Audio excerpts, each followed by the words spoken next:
for them this weekend. Princeton, Harvard, Cornell, Wisconsin, and California Berkeley will be the Huskies' competition. And while Coach Dick Erickson favors the Ivy League schools, he is not counting his own team out. We're going back with a good crew, but sophomores and juniors, perhaps a little young. They're rowing very well, very happy with them. But whether they can fight in the intensity of that kind of competition back there, that's what we're going back to find out.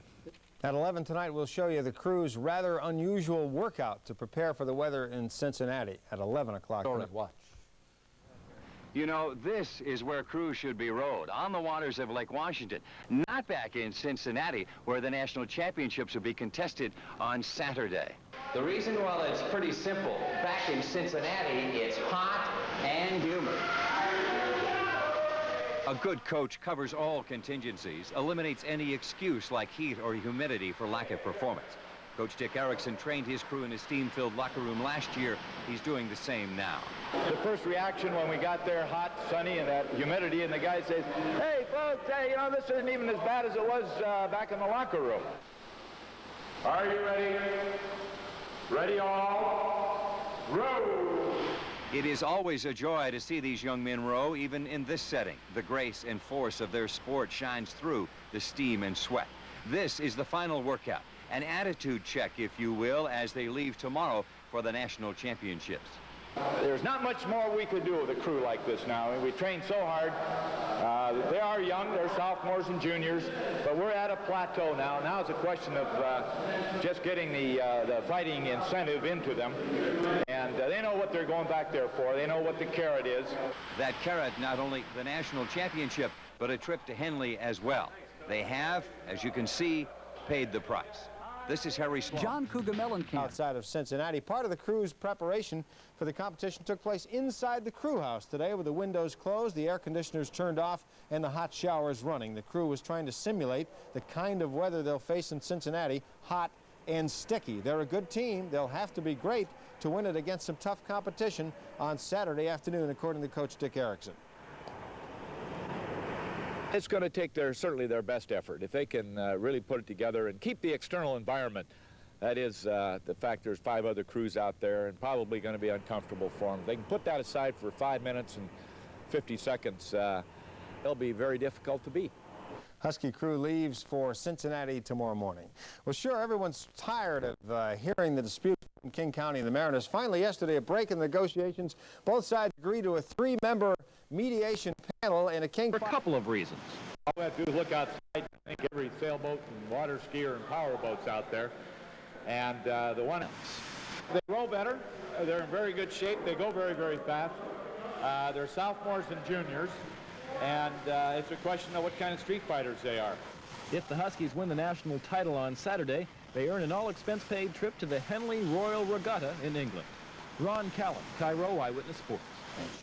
There you go. How would you like to sit in a steam box and pull on a chain for about 2 hours and lose about 35 pounds? Not much fun. Hey, if I could lose at that rate, I think I'd do it. That's true. That Phillies-Mets game was I think it might have been the stress of his final year of coaching that put him on the sidelines. Come together at the wrong time. Down in L.A. today, the Lakers returned home to the adulation of their fans. The parade, though, had to be cut short. People began surging forward against the crowd retaining barriers. 16 people were injured, 1 seriously. Well, like the Boy Scouts, the Husky men's crew motto could very well be prepared to leave for high temperatures of Cincinnati tomorrow to race for the national championship. A good coach covers all contingencies, eliminates any excuse like heat or humidity for lack of performance. Coach Dick Erickson trained his crew in a steam-filled locker room last year. He's doing the same now. The first reaction when we got there, hot, sunny, and that humidity, and the guy says, "Hey, folks, hey, you know, this isn't even as bad as it was back in the locker room." Are you ready? Ready all? Row! It is always a joy to see these young men row, even in this setting. The grace and force of their sport shines through the steam and sweat. This is the final workout, an attitude check, if you will, as they leave tomorrow for the national championships. There's not much more we could do with a crew like this now. We train so hard. They are young, they're sophomores and juniors, but we're at a plateau now. Now it's a question of just getting the fighting incentive into them. And they know what they're going back there for. They know what the carrot is. That carat not only the national championship, but a trip to Henley as well. They have, as you can... 5 Cincinnati Regatta is up next.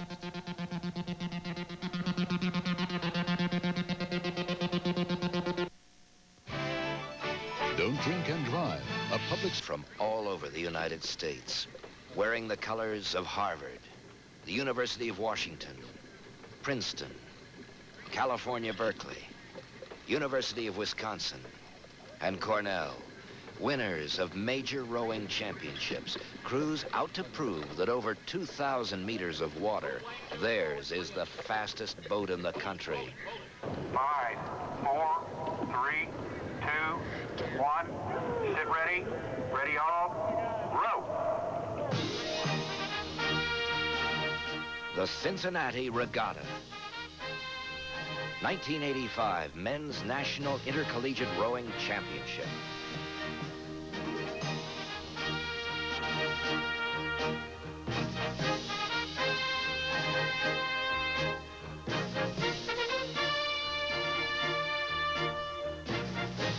We'll be back with the 1985 Cincinnati Regatta after this.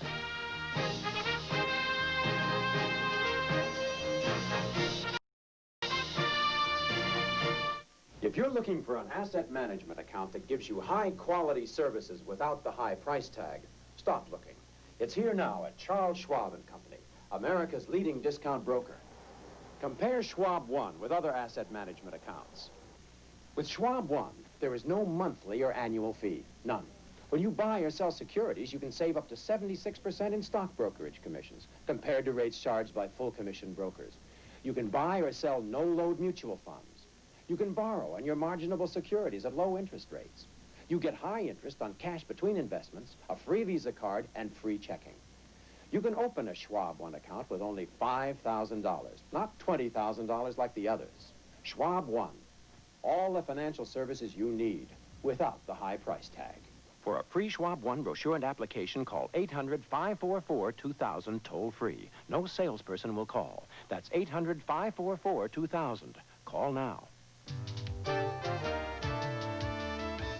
I've talked to Vitas, and I said if he loses to a couple of people like this, don't ever call me again. Friday, the world's #1 women's doubles team faces the challenge of their careers. Martina Navratilova and Pam Shriver take on tennis hustler Bobby Riggs and Vitas Gerulaitis in the Battle of the Sexes Friday.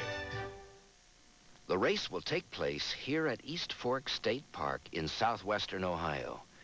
The site of the championship since its inception in 1982, Harsha Lake combines accessibility to East and West Coast crews with almost perfect rowing conditions. East Fork has already been approved as an Olympic training site for the 1988 Games, and its challenging course awaits the arrival of rowing's finest. Entrants must have won a major championship to be invited to participate in this race. The University of Washington in Seattle is Pacific 10 winner and defending national champion. There's a few things that we know about the start of this race. It'll be in absolutely perfect water where the course starts down in that little bay. And so there'll be very little weather influence there. But yeah, the important thing is that you get off to a good start and you're able to establish your own pace early in the progress of the race itself. So yeah, you can't get very far behind these crews coming off that starting line or you're going to be in trouble. However, the course is 1,500 meters long or 2,000 meters long, and say after that first 500 meters, you still have a long ways to go. Harvard, historically famous for top-class eights, is winner of the Eastern Association of Rowing Colleges Eastern Sprints Championship and the Harvard-Yale race. The championship here in Cincinnati has become a very important event on the intercollegiate rowing calendar. It's exciting to have the best crews in the country together at a time when all of them are at their best, they're very near their best, and obviously that it's pretty hard to think of anything that's better than winning a true national championship. For our crew, we're excited to be here again, and we're hopeful that we can do well. We've had some very good racing toward the latter part of the season, and it appears that the boat's going well right now. And this year, Princeton has won the Intercollegiate Rowing Association title and has placed a close second to Harvard in the Compton Cup and Eastern Sprints. I see being very fit, the fittest team I've had, being a crew that likes to race hard, a crew that's not afraid of competition, looks forward to the competition, a crew that we were able to put together early in the season, and they've stayed together quite a while. And the fact that sort of success breeds success, and they've been successful, and they know what it takes to continue to be successful. So I think that's important. In addition, we have good leadership. We have guys who have rowed more than 4 years, or some guys that have had exceptional rowing experience in that they were on national teams or Olympic teams, and also in a depth. We've had a varsity squad that has been very deep, 4/8 of men, and so as a result, every seat was hard-earned even before we went out to face the competition. So I think those are the strengths of this particular Princeton crew. A top contender on the West Coast, the University of California at Berkeley has beaten Washington this year. I just think it's a great event. It seems to be one of the best groupings of collegiate crews that I've seen in recent years. It'll be tremendous for the spectators and for the athletes and coaches to see 6 crews, no heats, just one shot, good quality racing. I hope the conditions are at least as nice as they are today. Port side, maybe keep the hands down just a little longer on the port side. You reach out there.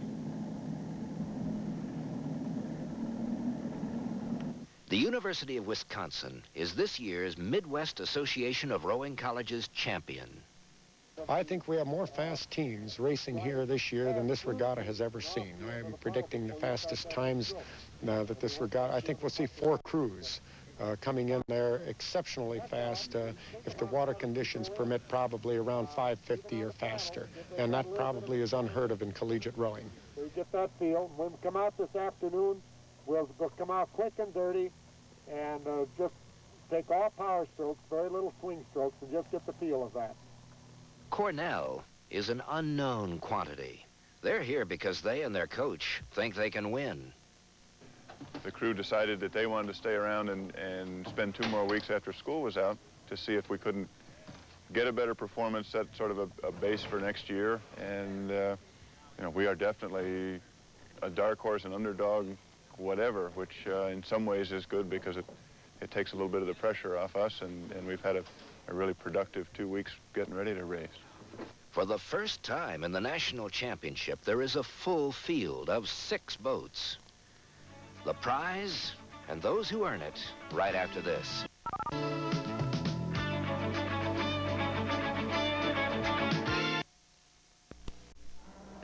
It's diverse. The entertainment. Oh, it's real fun for the kids. Leopardship. You. The guys. The great food. Bumpy shoot. The art. Hey, it's great. Bumbershoot. Be part of Bumbershoot this Labor Day weekend. You've got 9 to 6 hours to get out of town.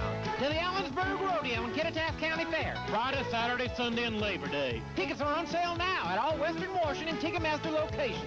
Get 2 tickets for the price of 1 for Friday's opening and Monday's finals. You can call our toll-free number anytime you want. 1-800-637-2444.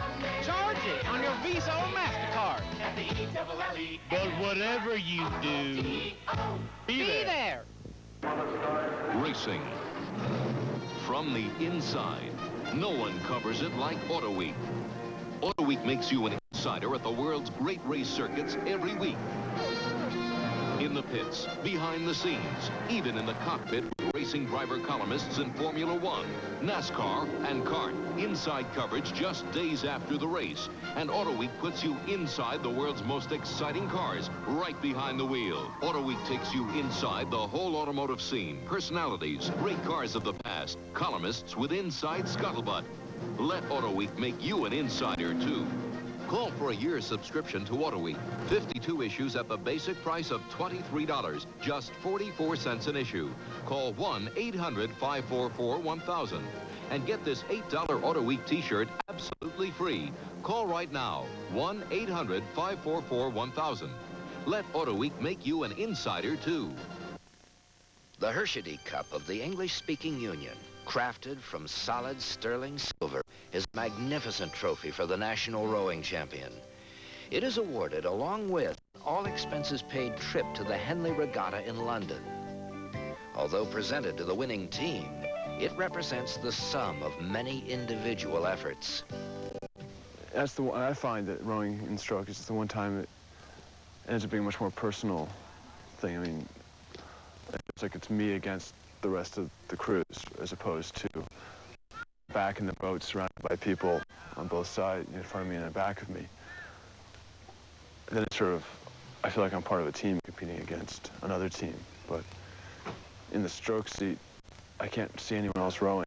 All I can see is the coxswain and the other crews. So I have a much greater feeling of personally competing against the other crews.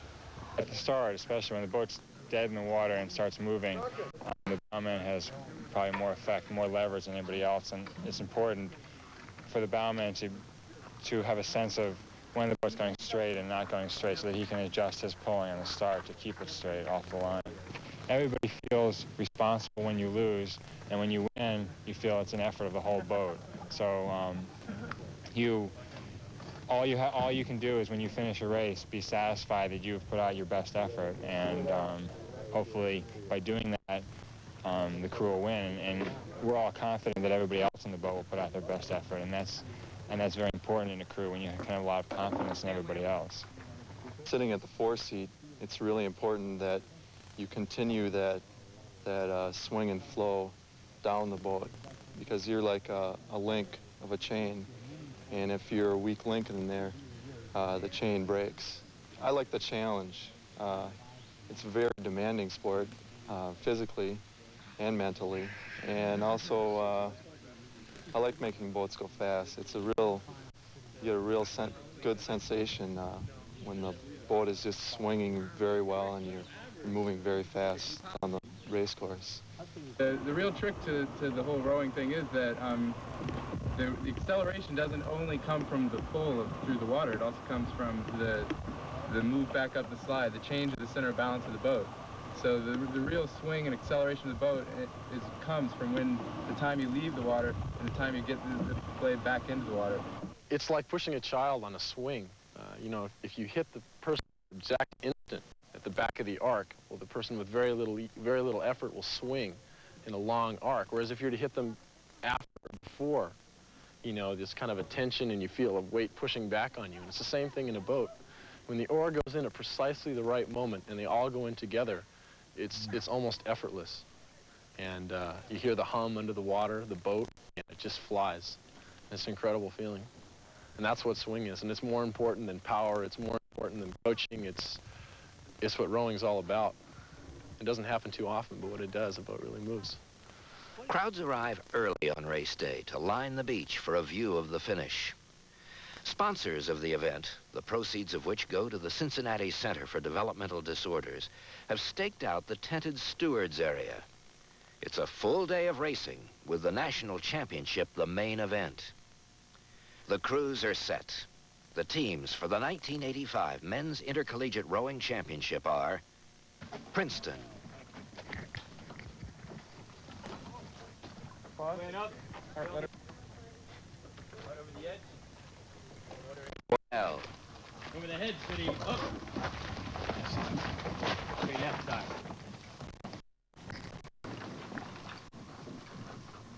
Harvard,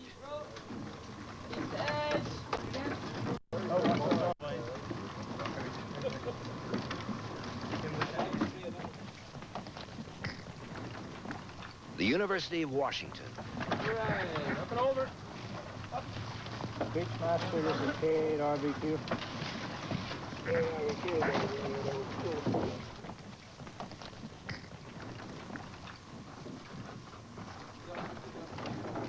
the University of Wisconsin, You're 3 minutes, a dead ringer for time.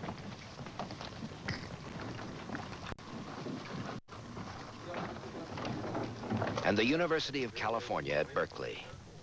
Go back!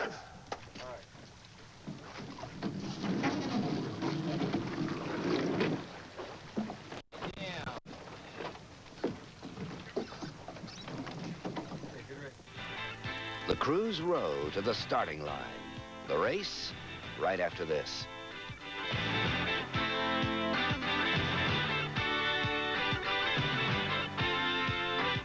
Thursday, the race for the 1985 Motocross World Championship continues on ESPN. It's the 500cc Swiss Grand Prix, Thursday.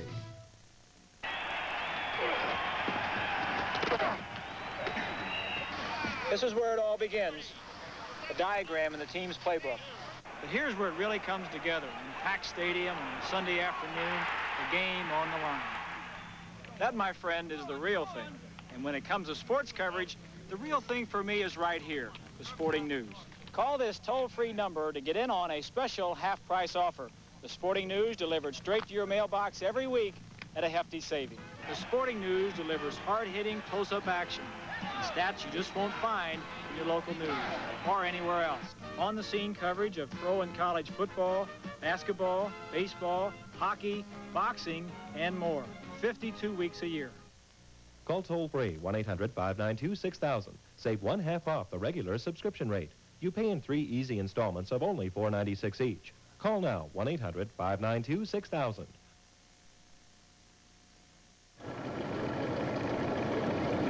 Lane 2 has to be pulled back. If you need to, pull it alongside the state boat. The boats line up in their lanes, sterns held, bows aligned.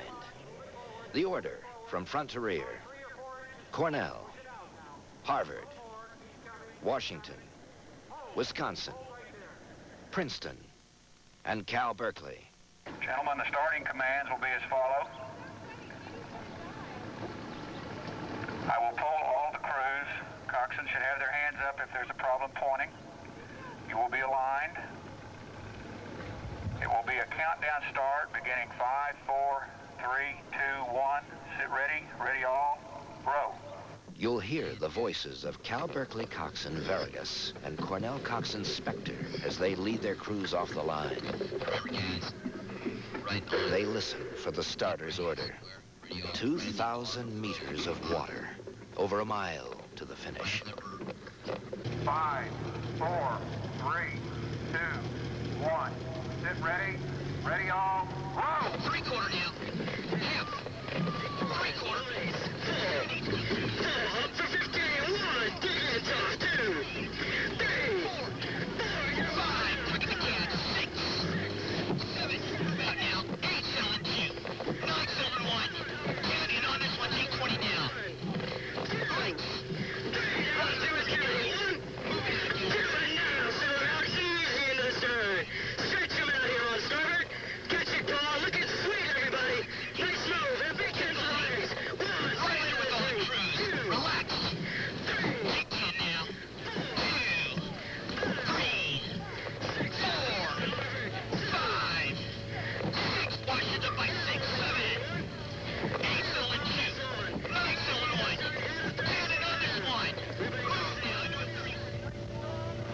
Washington is continuing to build its lead and now has perhaps half a length on Wisconsin and 3/4 of a length on Harvard. Cornell is still in the race, perhaps a deck behind Harvard. Princeton, perhaps a half a length behind Cornell, and California about a deck length behind Princeton. 2, 3, 4, 5, 6, 7, 8 legs, 9, 10. Moving back now. 500 meters down, guys. Legs. After it, right on the 36. Gotta keep it moving. Getting up. Back eights here. Back eights. Let's get right with the other crews now.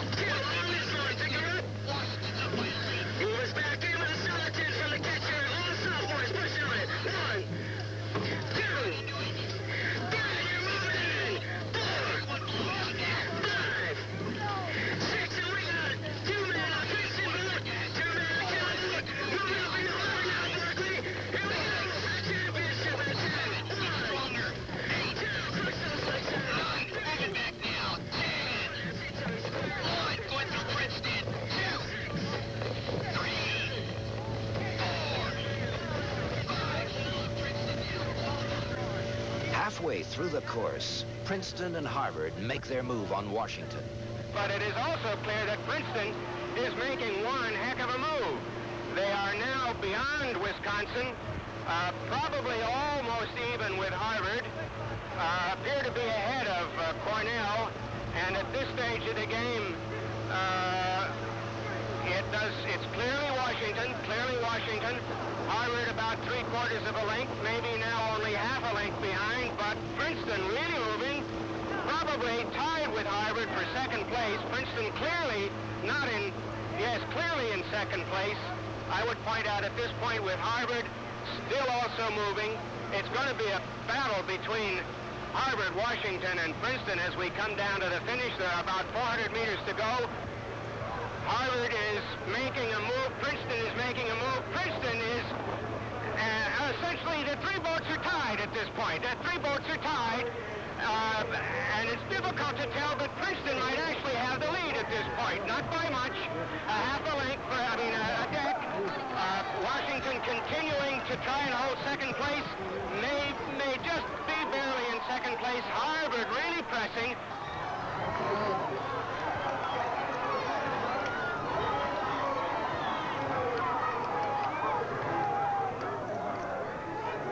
It's clear all 6 teams are rowing extremely well. Princeton, Washington, and Harvard are rowing stroke for stroke. The finish will be extremely close.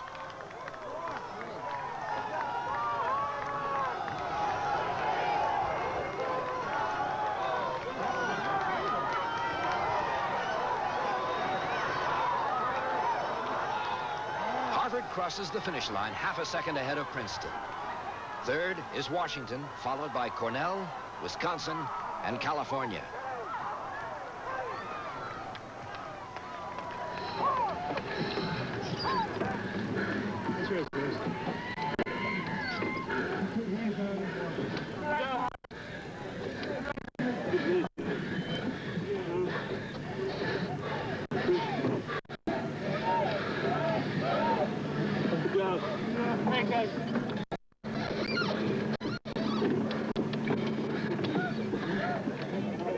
The official winner has not been announced. Wait. Princeton has filed a protest with officials saying the weight which each boat must carry to compensate for differences in coxswain weight was improperly distributed in the Harvard boat. Officials gather with coaches Parker and Gluckman while the Harvard crew await the decision. We'll be back with that decision and the winners after this.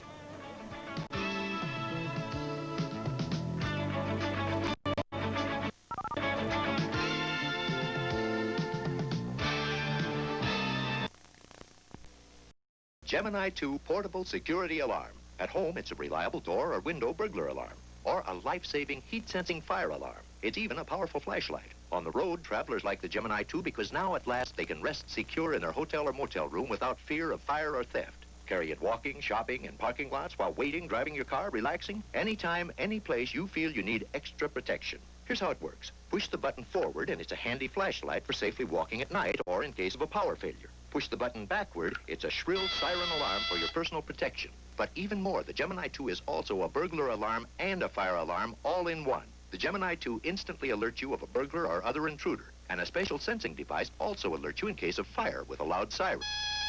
Just $18.95 Visa, MasterCard, American Express. Call toll-free 800-824-7888, operator 459, or send check for $18.95 to Marketing Impact, Box 988, Houston, Texas 77001.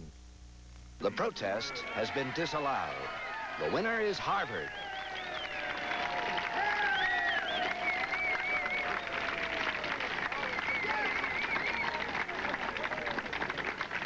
Here's that finish again. Harvard crosses the finish line with a time of 5:44.4, followed by Princeton in 5:44.9. Washington, 5:46.1. Cornell, 5:49.1. Wisconsin, 5:50.7. And California, 5:51. All 6 crews have topped last year's winning time of 5:51.1. 1985 National Collegiate Champion, Harvard University.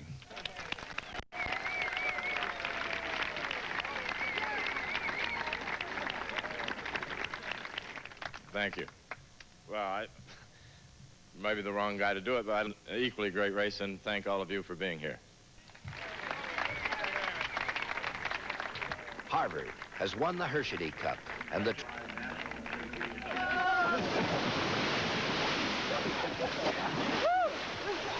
All right. One more happy day in the barbecue.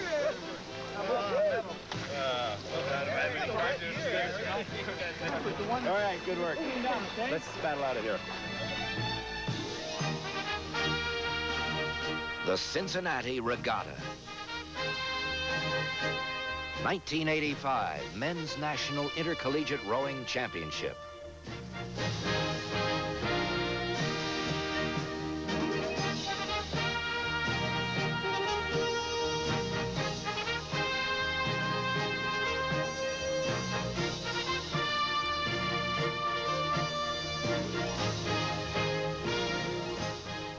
United flies more people to Hawaii than any other airline. Nobody Champions knows. of NCAA rowing. The men finished third at nationals last year between Harvard and Princeton.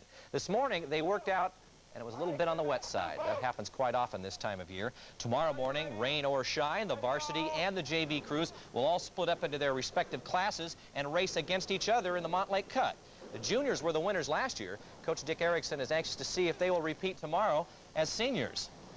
What Class Day gives us is an opportunity to, they're competing against themselves, sure, but they're competing, you know, they're class against class, and it's really for bragging rights at the boathouse. And, but the intensity of that competition is such that it creates a real, true practice race situation, which we can't create normally in practice.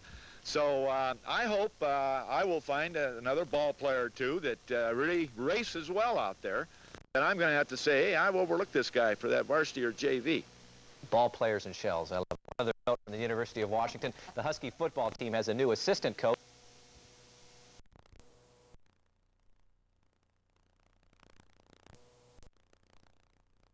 Off any frame in stock and $20 off lenses.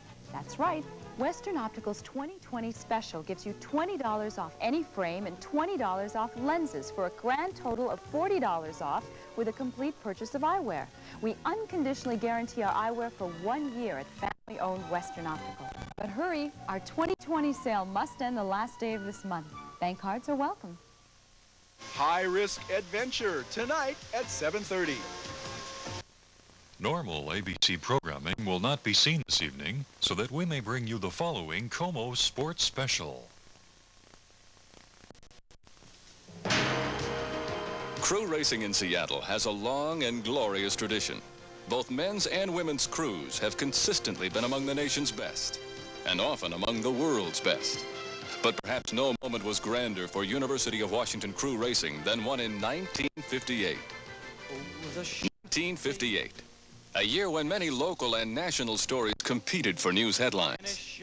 A fierce storm hits the Northwest, sending huge columns of water high over the floating bridge. The President of the United States, Dwight D. Eisenhower, visits Seattle and gets royal treatment from Governor Albert D. Rossellini.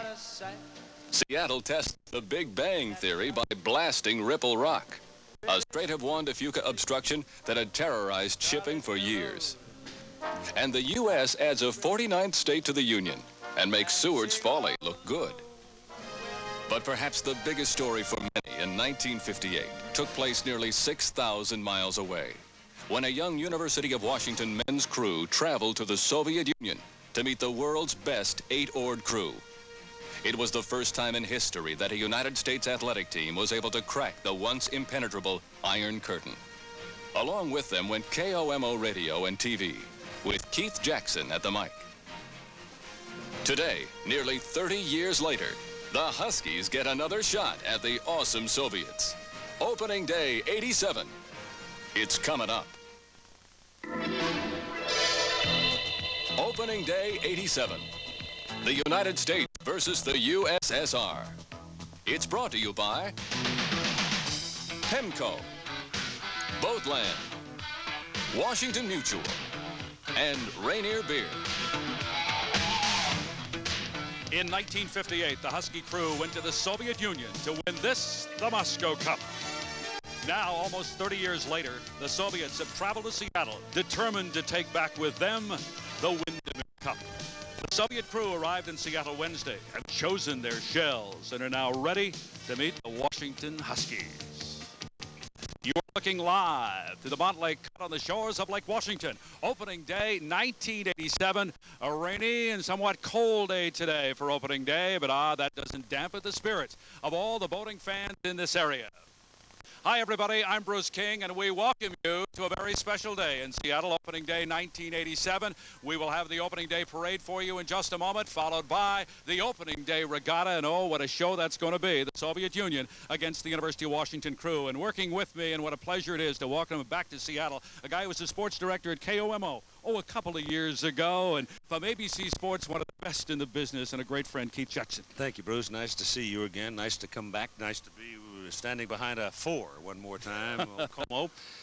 Also nice to be part of a little piece of history, going back to that 1958 adventure. We'll talk a little later during the men's race with the coxswain John Bissett, the stroke John Sayer, and the engine room Chuck Alm and Phil Kieberts, and remember some of the moments that thrilled us all back in those days. I'm glad to see the weather hasn't changed, and neither has the indefatigable spirit of the wet-footed boatman. No question about that. It will be, as we mentioned a moment ago, in the women's race, the Varsity 8 race, the University of Washington women against California, the University of California Bears, and then a Soviet national crew. And that will be followed by the Windermere race, the Soviets against the University of Washington men's Varsity 8. Now, time passes, but these young guys come back, these young kids come back from the Husky crew against those veteran Soviet rowers. It's going to be something. But it's tradition. The Soviets are older, but the Huskies are bigger, and I'm sure Dick Erickson feels they're better coached. So it's a time for both coaches, though. Don't be misled. This is not an Olympic event. This is not an international event other than what it is. These are two coaches and two crews who are searching for what it will be later down the road when it counts. No question about that. But let's talk about 1958 here for just a moment. A magic moment. Well, it was fun. The whole thing started when the university got caught in a football slush fund. NCAA put them on probation. Rowing stewards and crew supporters were very angry about it because they had no scholarships in crew. They were not involved in any sense with those things that caused the sanction. And so they went to their pockets, went to the streets of the city, and made arrangements for the crew, a good one, to go row at Henley, the birthplace of rowing. And then what followed was just a matter of being in the right place at the right time. But let's let a skinny kid with a crew cut narrate how the Huskies got to Henley in '58. On the 21st of January 1958, the Washington crew turned out for the first work of the year. A veteran group of young oarsmen that promised one of the better crews in recent years at a school where rowing has a great winning tradition. Crew alumni and friends had managed an invitation to the Henley Royal Regatta in England in July if things went well for Washington. So it was with this in mind the crew grabbed oars and went to work. The entire story based on the fact that Washington was on probation with the NCAA and could not compete in the intercollegiate regatta. And crew alumni didn't feel the oarsmen should be penalized for infractions having to do with the football team. Passports were applied for following the crew's first win of the year, a sound thrashing of the University of California. Then came a big win over Stanford, over the long 3-mile distance. And then the University of British Columbia in the critical race, a sprint race against the British Columbia Olympic crew of 1956. KOMO TV telecast both home races live, in one race mounting a live camera on a large pleasure boat and cruising alongside the shells. At the conclusion of the sprint race victory, enthusiasm for crew was at its highest point since Washington won the Olympics in '36. Then came the problem of money. To send 14 oarsmen, coaches, and trainers to England required money, lots of it. Thus, a public fundraising campaign through the city. KOMO TV carried public service announcements supporting the campaign and contributed heavily to the fund. In 3 days, some $15,000 were raised on the streets of Seattle. Crewmen paid from their own pockets for navy blue blazers for the trip, each coat bearing a gold UW and crossed oars. And when the crew left for Henley-on-Thames, Channel 4 News cameraman Howard Rameli and I left with them. Upon arrival in Henley, final arrangements were completed with the British Broadcasting Corporation to broadcast by radio the Washington races direct from Henley-on-Thames to Seattle, with BBC carrying the same coverage throughout Britain. It rained unceasingly for 2 weeks in Henley, creating a quagmire. But it did not stop the labor in advance of the regatta.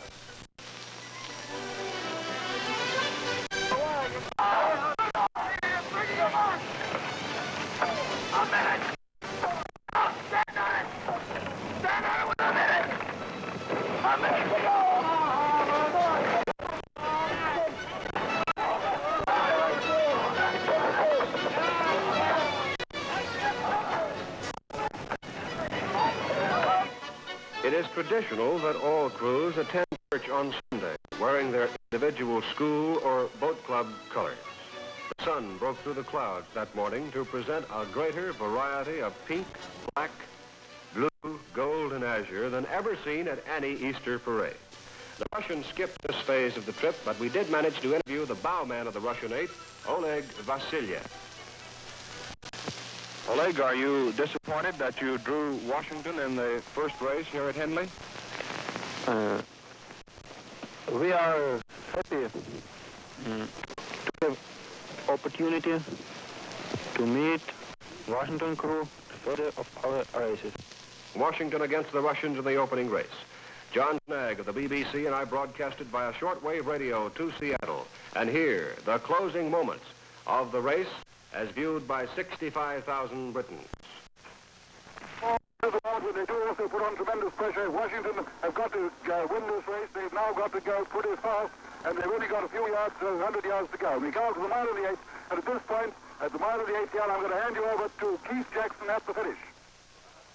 Thank you very much, John. Now the pressure will be on the University of Washington Huskies as they are now a length and a quarter behind the Russian boats. Both crews are striking up of about 35 now as the rain comes down in crashing buckets full, and they move now into the final few yards of the race, and the Russians apparently are still maintaining that lead. Of course, it's a little bit difficult for us to discern, but as we can tell now, John Cox and John Bissett has put Washington into its finishing set. He is not going all out, and it'll be a matter of a few inches, perhaps, if the Huskies are able to sprint past this very strong and very brilliantly conditioned Russian crew. It's raining extremely hard. There are shots of encouragement going up from along the boom. There is a large crowd, and Washington is now, for a fact, in a Big Ten as they sprint for the finish line. The rain continues to come down, and Washington has closed some water on the Russians, but the Russians appear that they are going to be home free in this one. I do not believe it at all possible for the University of Washington to defeat the Russians, and the Russians are now earing the final finish flag, and the Russians have defeated the University of Washington by a length and a quarter.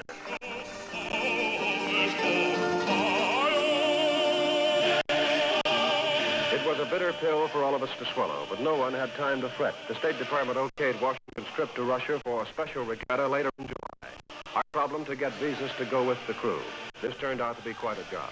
The crewmen packed their equipment, so did we. After finally battling down the red tape, all of us took off to Russia, again with plans to broadcast the race direct to Seattle using Radio Moscow equipment sent via London. Memories, memories. The trip to Moscow coming up in just a moment.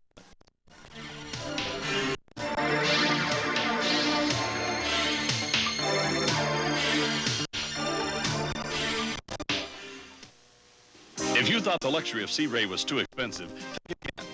Boatland is Washington's largest dealer of Sea Ray boats and Mercruiser stern drives, and they're offering the most competitive prices ever.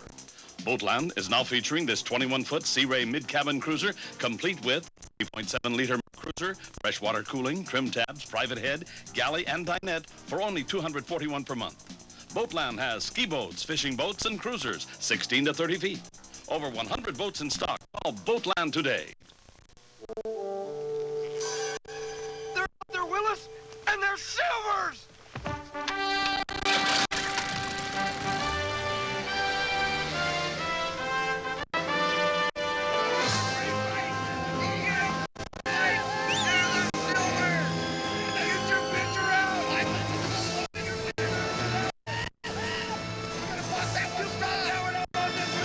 Look for Silver Ranger lights. Don't let them get away. What will just one penny buy you right now at the Waterbit Center? How about a set of sheets, two-piece side cushions, or a mattress bed? How? The Waterbed Centers. 1 penny sale. Yes, when you purchase any bed starting at only $89, you will receive your choice of any one of these for just 1 penny more. And get 12 months free. Free interest too. Right now during the Waterbed Centers. 1 penny sale. Seattle, Everett Mall, SeaTac Mall, Olympia, Tacoma, and South Center. Good night, sleep tight. I'll leave on the whole light. I'll give you all your dreams, you to dance and sing. And if I should ever go, you'll be fine, protected by a friend of mine. Now the friend of the family has all kinds of blankets to cover the future. From insurance for your life to insurance planning for a better life. I'll leave on the whole light. Welcome back to opening day 1987. The University of Washington women's varsity 8, the JVs, I should say, rowing to a victory over California on your screen right now. But we're talking about 1958. That's the time the University of Washington crew went to Moscow and won. But I'm curious, how in the world did you get permission to go, Keith? A lot of begging, pleading, cajoling, whining and dining, everything you can think of we tried to do because press accreditation was not available. There were correspondents backed up forever in London trying to get into the Soviet Union. But finally, after so many weeks of begging and pleading, they agreed to let us go. And we went down and paid our $35 a head per day. Howard Rameli, George Myers, of the Times, Royal Brome, the PI at that time, and myself, and we jumped on an SAS flight, and away we went, overnight in Copenhagen, and then we were there. Our first impressions of Russia were enough to pale the strongest of men. The in-tourist people took our passports and kept them. But, pressed for time, we stepped right down to the task of seeing the obvious and, whenever possible, the inobvious. We took the long walk through the Kremlin and marveled at the history within the walls. We worked our interpreter half to death seeking reactions from Russian people in all walks of life and got pretty much the same answers on all corners. We spent half of every day trying to get the press department and the foreign ministry to clear us for pictures and for the broadcasts. With the help of Irving R. Levine, NBC's Moscow correspondent, it took only 20 minutes to arrange for the actual broadcast equipment, but it took 5 very painful and frustrating days to effect clearance from the foreign ministry. While waiting, we drove into the country as far as we dared, gathering these furtive glimpses from car windows. Brevity may not have been necessary, but then we didn't know just how far we could go, having been warned to behave ourselves if we wanted the press accreditation. Lenin Hill's the highest point in the city. From this vantage, you can see much of the sprawling city of 6 million population, including the sports palaces. These are facilities that include basketball and other indoor arenas, the Lenin Central Stadium, which seats 103,000. Very much like Yankee Stadium or the Rose Bowl. Swimming pools built to Olympic specifications. We've heard a lot about how sports are growing in the Soviet Union, but these facilities were not overworked. This was the week that the Marines landed in Lebanon and the Iraqi government fell. The week the Russians lambasted America and in particular the American embassy. On July 17th, a large gathering of men, women, and children milled about in front of the embassy, hanging cardboard placards on the steel fence in front of the building. On this day, we decided we'd better let the embassy know that we were about, so we went to register, arousing some ire from the crowd. Nothing serious, but you could discern a lack of brotherly love as you waded your way through to the embassy gate. On July 18, there was a mass demonstration in the square in front of the building. Workers let off their jobs in factories and fields early, hauled in and deposited in different sections of Moscow. Organized there and then marched in groups of 5, 10, and 15,000 to the square in front of the embassy. Total gathering something like 150 to 175,000. Truly a spontaneous demonstration. So spontaneous it provided Moscow TV with one of their better spectaculars of the year. None of the 1,600 American tourists had any difficulty. The Washington crew in particular, seen here, handled with soft hands. The Leningradsky Hotel, newest in Moscow, are home for 8 days. The crew worked out twice daily on the Kemchenska Reservoir just outside the city. A private bus and interpreter provided for them, and enough sightseeing to keep the cameras busy. On each appearance at the reservoir, the Washington crew members constantly followed by other Russian oarsmen, and particularly the girls who compete in crew. The air thick with questions about how American university students live and study. The Russians seemed to take victory for granted until the Huskies rode the second fastest time in history on the course. From then on, the Russians seemed to work a little harder. And then, time for the race. We'll see the last few hundred yards and hear a portion of the history-making radio broadcast. The crowd tense. Broadcast direct from Moscow to Seattle. Waiting for the final sprint. It's been a grueling race for all crews because the conditions are not what every oarsman would like. And now they are pounding into the last 2,000 yards. The wind whipping. It is Crude and Washington, and the Huskies are leading by about a boat length. The University of Washington leading by just about a boat length over Crude of Leningrad. And it is those two crews that are 1 and 2. And the Huskies are spreading now, pulling away. They got the open water. Washington spreading away. 2-length lead. 2.5 lengths for Washington. 2.5 lengths. Put into a sprint, putting everything they've got into it. And the red-clad oarsmen from Leningrad are hot after the Washington Huskies, but Washington has won this race. The Huskies lead by 2.5 lengths, and they are over the finish line. Washington has won. Wilson, we just watched a piece of athletic history. There's no question about it.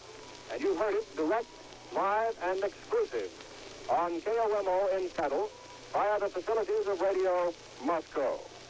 The University of Washington Huskies defeating a strong field of Soviet shells. Washington rowing in lane 2, winning. Oh, what a memory, huh? You'll never forget that.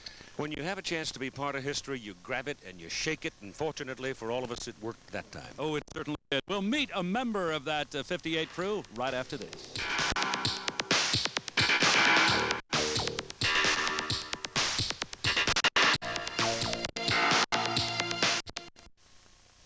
It's an incredible sight, an unlimited hydroplane racing at 180 miles per hour. But can you imagine paying the insurance on $1 million operation like this? You don't need the same budget to own one of these boats. And when you select boat insurance, turn to PEMCO for year-round protection, low rates, and safe sailing. Compare PEMCO boat insurance with any other, and you'll find PEMCO's policy is just right for you. Be a winner with low insurance rates from PEMCO. Call toll-free or in Seattle at 628-4000. If you don't call a travel agent, your vacation could be full of surprises. Picnic? I realize only too well I am not of the French persuasion, but I have been to many picnics in my day, and this is one for the books. If this is a mid-sized car, I am a jackrabbit. I took care of the hotel. I beg to differ, Loretta. You took care of it. Oh, for crying out loud. So see a travel agent and ask to fly on Alaska Airlines. It'll make your trip easier to take. John L. Scott Real Estate and the Chafee Corporation are proud to present Poncho Quality Street 1987. 5 excitingly different homes, all beautifully decorated, will be open for you to see, each including the latest in technology and comforts. If you visited last year's Poncho Dream Home, you won't want to miss the 5 homes of Poncho Quality Street 1987 atop the summit in Bellevue, April 11th through May 10th. Building a dream together. John L. Scott, Chafee Corporation, and you. If you own a wagon and figured you just had to sacrifice style, don't look now. What kind of a wagon is that? Dad, it's a Sable wagon. If you have a standard family sedan but didn't get V6 power standard, don't look now. What kind of car is that? It was a Sable. If you bought your car to attract a little attention, don't look now. Harry honked the horn or something. Mercury Sable. Now is the time to look. See your Greater Seattle Lincoln Mercury Mercour dealer. Welcome back to opening day 1987. You're looking live at the Montlake Cut on Lake Washington. That's the University of Washington rowing right now in a Varsity 8 race. And we've been talking now about 1958. We've got one of those guys with us right now who's in the number 2 war. Yeah, I want to tell you something about this now. He was the number 2 man. He's gone on to be a very successful coach, known all over the world. But never in the world has the bow man and the number 2 man been given so much credit until he became a head coach. Now he says that's where the real craftsmen are. You know, they guide the boat. They stabilize the boat. They do all. I mean, he has glorified the number 2 position, the Husky coach, Dick Erickson. Thank you very much. Take the words right out of my mouth. Most important seat in the boat. Gentlemen, what a beautiful day out here. Tell you what, it's kind of prophetic because we just had a review of a couple of races a long time ago, and And one of the memories was the terrible weather, both at Henley and Moscow. It's not terrible out here, however. It's really calmed down, and it's really looking very good for the athletes. You can't really be in this sport without wet feet anyhow. Well, it's outdoor sport, you know, and but it's a perfect rowing course for the competition. The crews have to be very satisfied that it's flat water and a darn supportive crowd all the way down the course. What goes through your mind now? You watch those old videotapes of '58? Well, the terrible weather is the first thing that because we froze and it was the middle of July. But how fortunate we were, how scared we were. We probably pulled something off that shouldn't have happened, but hey, isn't that the magic of sport? We were the underdogs, no question about it. And boy, we'd sure like to see something like that happen today. I understand you got that whole crew together. That 1958 crew got them all together and out on Lake Washington in a shell, and they reminisce and talk about what happened in 1958. Think about it again.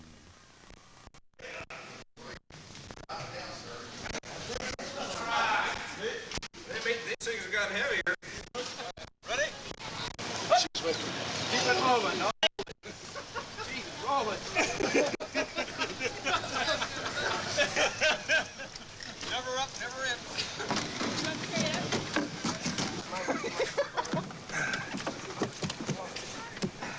God, thanks, George. Thanks, boy. Win. Work your back, start with the roll. I remember after the race when the big crowds gathered around and one of the women was saying how Russian ladies who spoke English was saying how it was the Americans won. She thought the Russians were getting paid too much. Well, because of the circumstances that week, I was really concerned that we were probably never going to get home.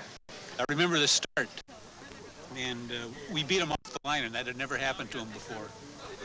And Bissett was hollering at us, "We got him, we got him." He was trying to psych them out, too, but they didn't understand English. The main thing I remember after the Henley race was the embarrassment, not having lost, but just having rowed so poorly. And then after the race in Moscow, we finally rowed the way we were supposed to row and the way Al taught us to row, and things felt pretty good. Beyond the race itself, I remember the opening ceremonies where our crew and a couple of officials were out on the dock and the American national anthem sang, and it was one of the few times, as I recall, that probably all of us sang it and really felt good about it, being in a foreign country. That still sticks with me today when I hear the national anthem. There's a little bit of a tingle of pride that relates back to that long ago when we did it in Russia with all our heart. Probably the thing that I remember the most was Al Ibbrookson talking us in the locker room before we went out for the race. That's 29 years ago, but I can almost see his face. And it meant a lot to me, and the outcome, I think, had something to do with that event. Last night at the banquet, I was looking at this bunch of Russians.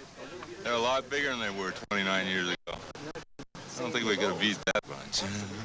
We were still unsure of ourselves, although we were rowing better. At the start, the four crews to our left jumped the gun. I relaxed, thought they'd be called back. They weren't, and suddenly the adrenaline was just flowing, and we took out of there and the best start we'd had in a long time, and took the lead rather quickly. We had some real adverse water conditions to worry about, and getting lined up and getting in the starting gate and getting out of the blocks quick was mostly on my mind.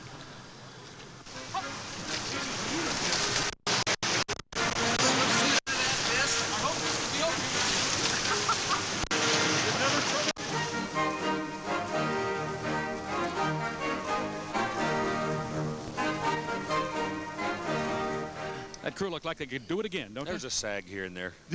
Just a little bit. We'll be back racing live to the Montlake Cut, Washington against the Soviet Union right after this.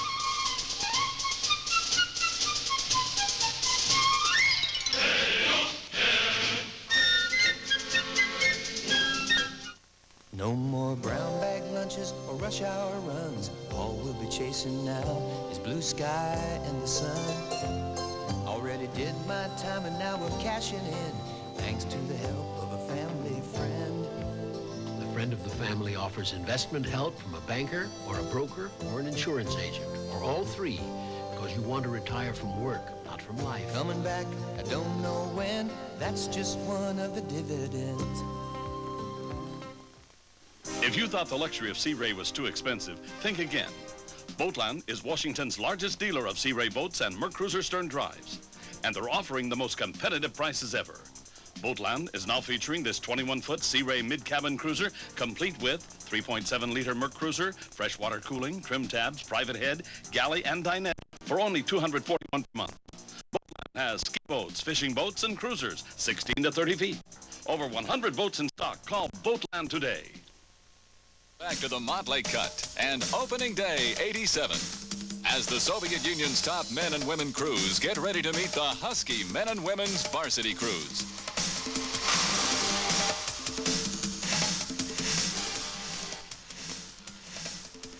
With Betsy Beard.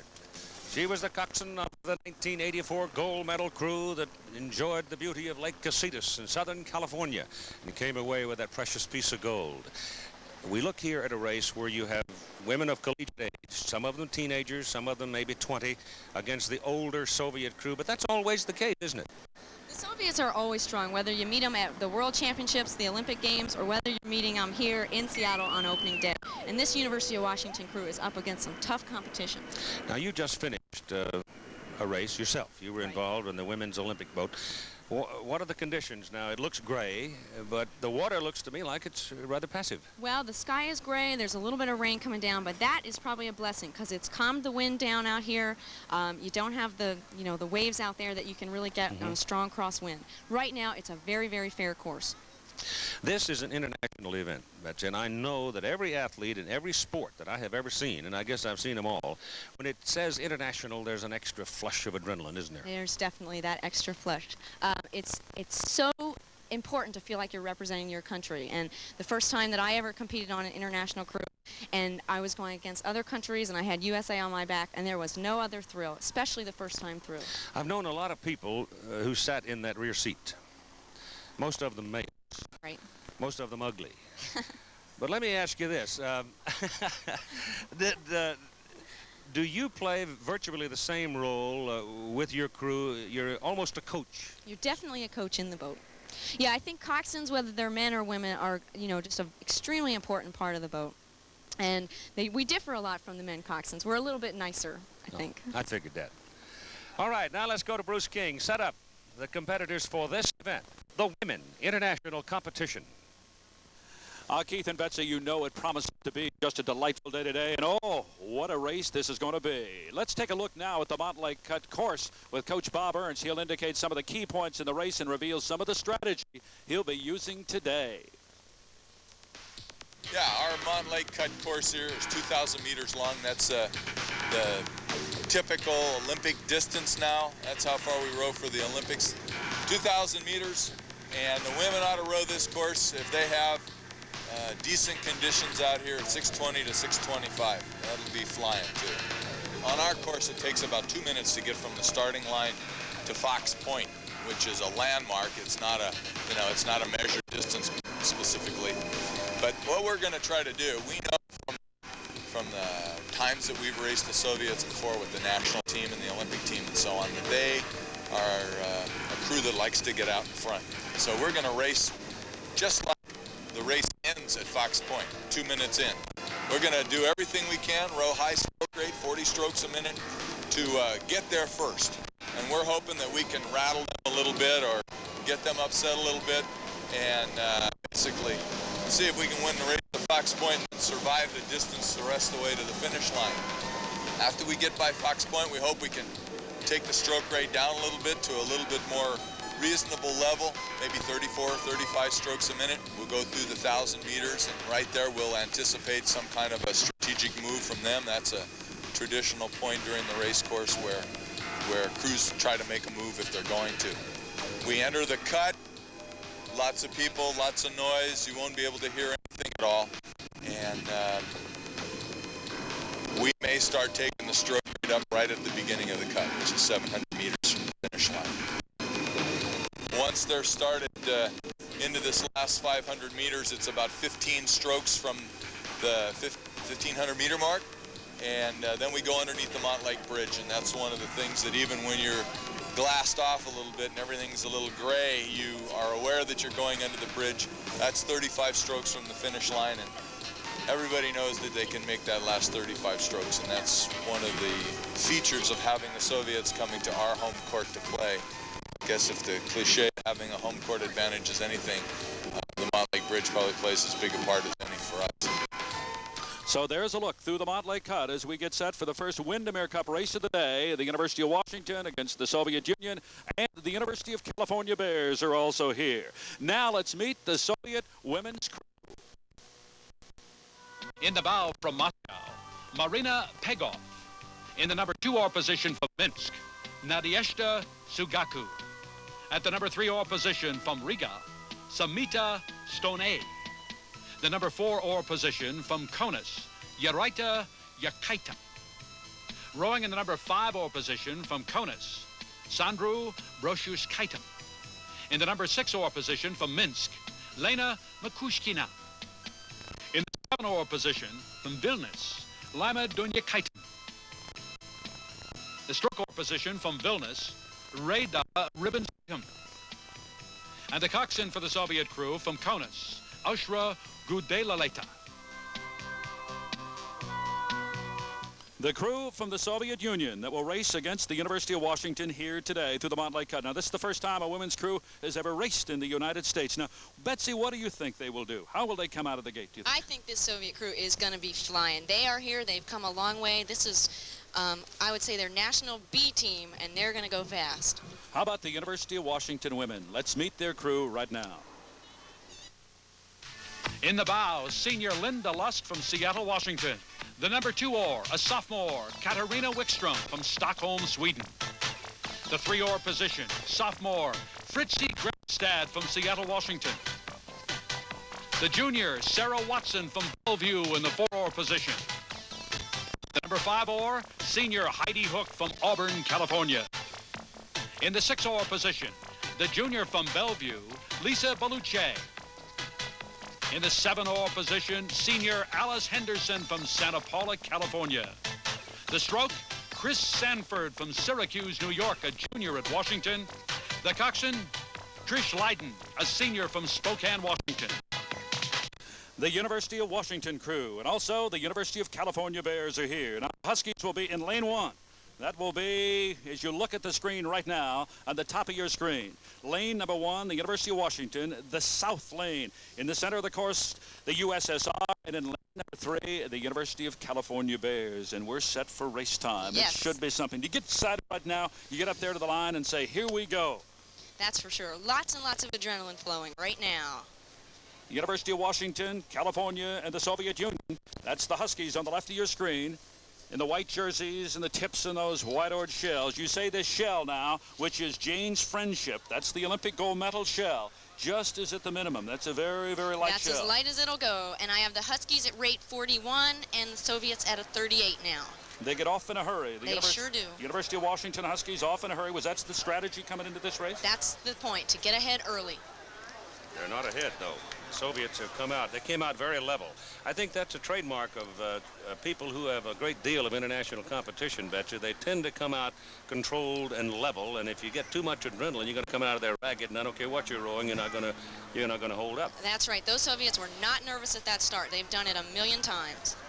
University of California in the top of your screen on the right, Soviet Union in the center, a national team from the Soviet Union, and the University of Washington women who are undefeated this year. They are 4-0 coming into this race. They have defeated Wisconsin in the San Diego Classic.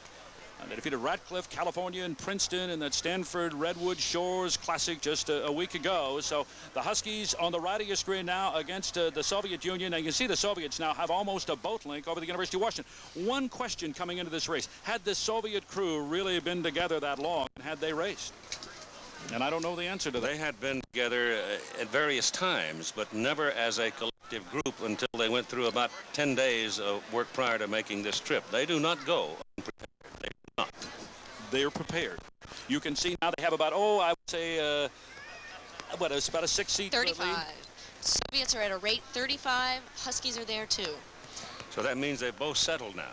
But when you pass that 1,000-meter mark, then the coxswain, the person sitting in the back of that boat, has got to make up her mind as to where do we spend this next burst of energy. That's for sure. And she's got a tough decision here. She's in the boat race. That UW boat is right there.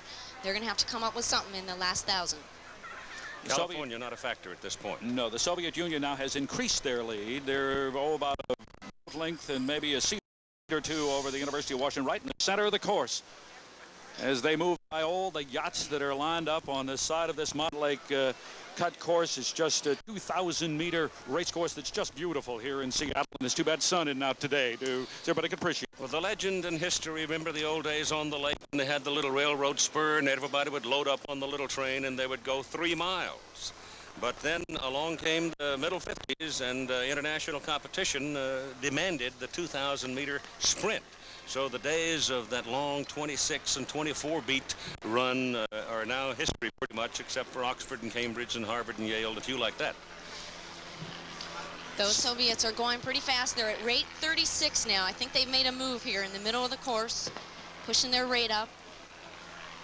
They're just about the 1,000-meter mark. Trish Leiden, who is the coxswain from Spokane, a senior for the University of Washington.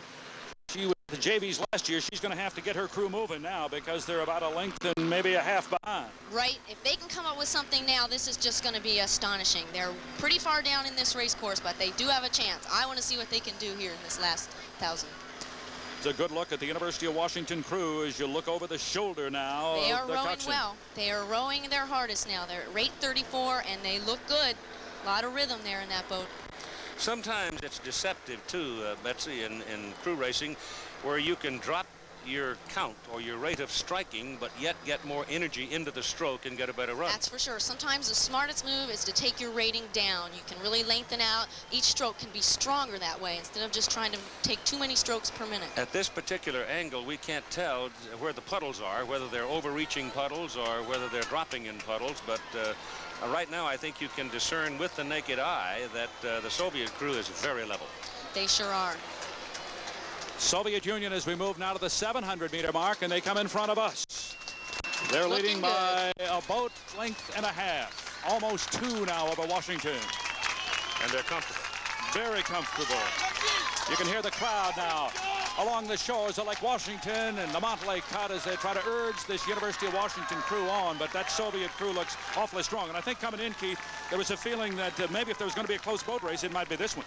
Yes, I thought so too. I thought that the Washington women might very well have a chance to beat them. But again, it's the factor of maturity. Now remember, the Soviet men and the Soviet women average older. They are older people. And everybody doesn't mature at 20 or 21. Sometimes you wait till you're 25. And that's an element, I think, that we constantly at the collegiate level struggle with when we get into international competition. I think it's remarkable that a collegiate crew, the Husky crew, is even this close and has given the Soviet boat a good race going down there. They're through the Mont Lake Bridge now with just a few meters to go in the race.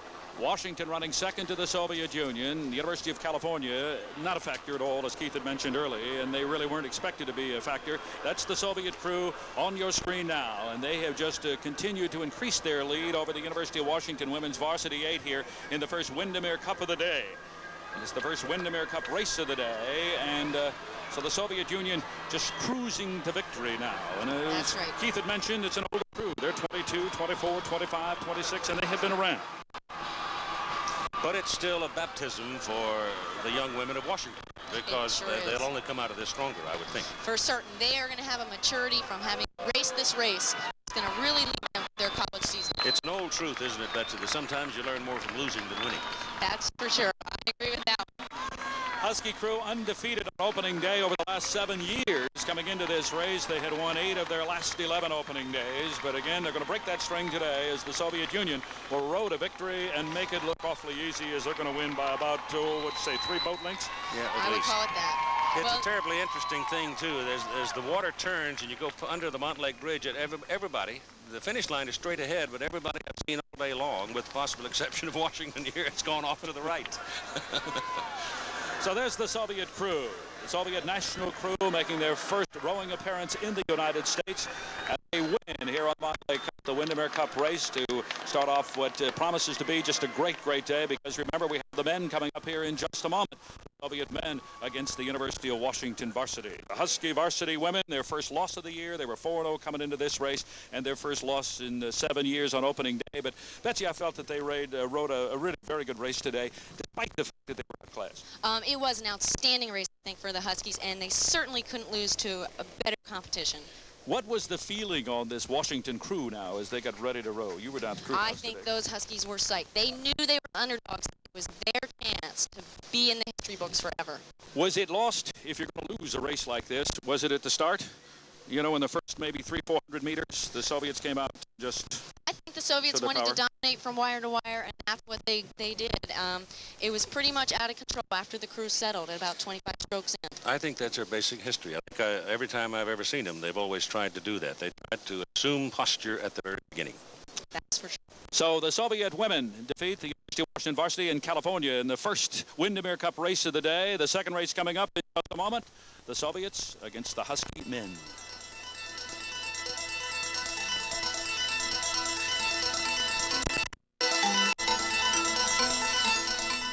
Snapper has a special offer for you. Right now, when you buy a quality Snapper product, a great value, Snapper will give you a work-saving attachment free. Thanks. To make it an even greater value. Thanks again. And with our convenient credit plan, we'll make it a snap for you to take one home. So visit your participating Snapper dealer today and get Snapper quality and savings at the same time. But hurry, offer ends soon. It's a snap with Snapper. Buy a Snapper product, receive a valuable attachment free. Ask your Snapper dealer about our Easy Finance Snap credit plan.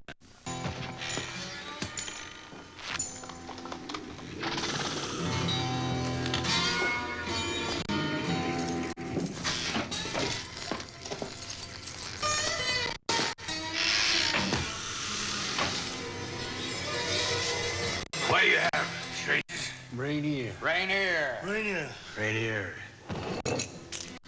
Here's to good strangers. Yeah. Welcome back to the Montlake Cut. Opening day 1987 in Seattle. You know, a good 8-oared cruise seems to have one mind and body, but as Dick Erickson explains, there are 9 individual positions that make up a winning crew.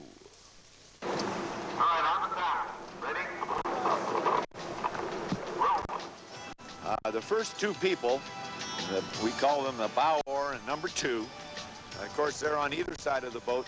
This position needs to be rowed with a lot of finesse, both these pieces, because the bow oars can really affect the balance of the boat.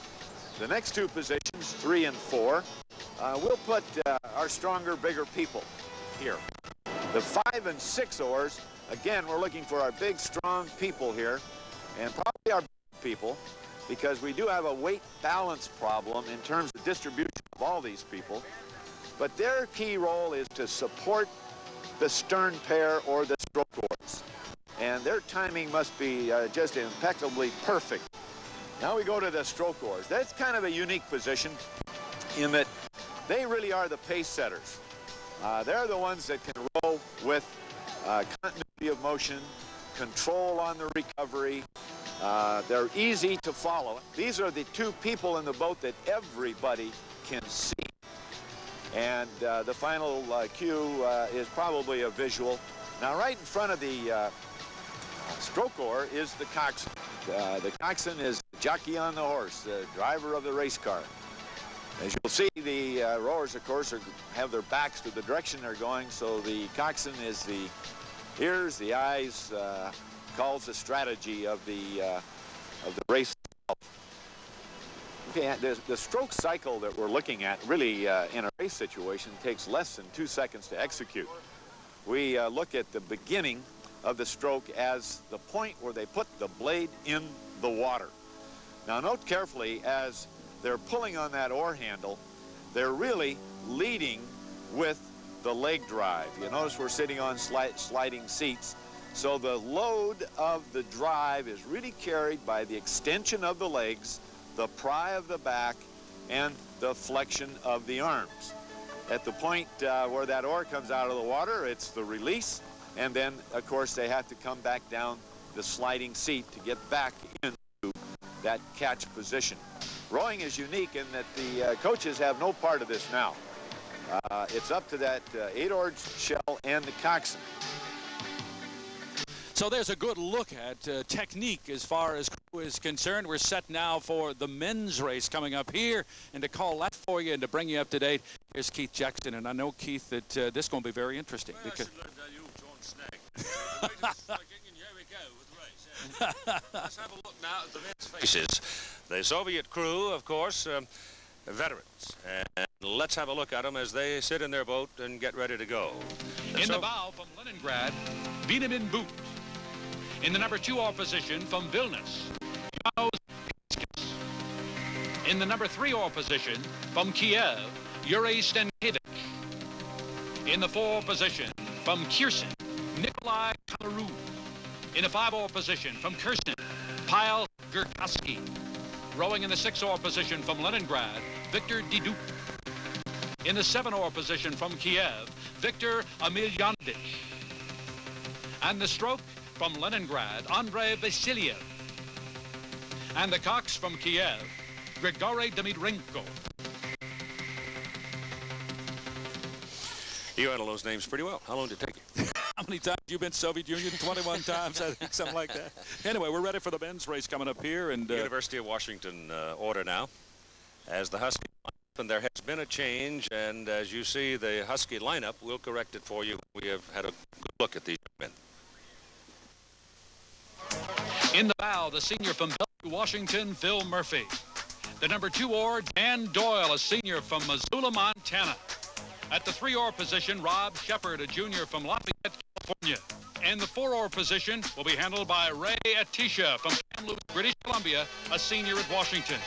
Senior J.D. Schaefer in the 5 oar position out of Kamloops, British Columbia. The 6 oar, Gage Stromberg from Spokane, Washington, a junior. Senior Bruce Moses in the 7 oar position from Kirkland, Washington. The stroke, the sophomore Todd Hoekstra from Edmonds, Washington.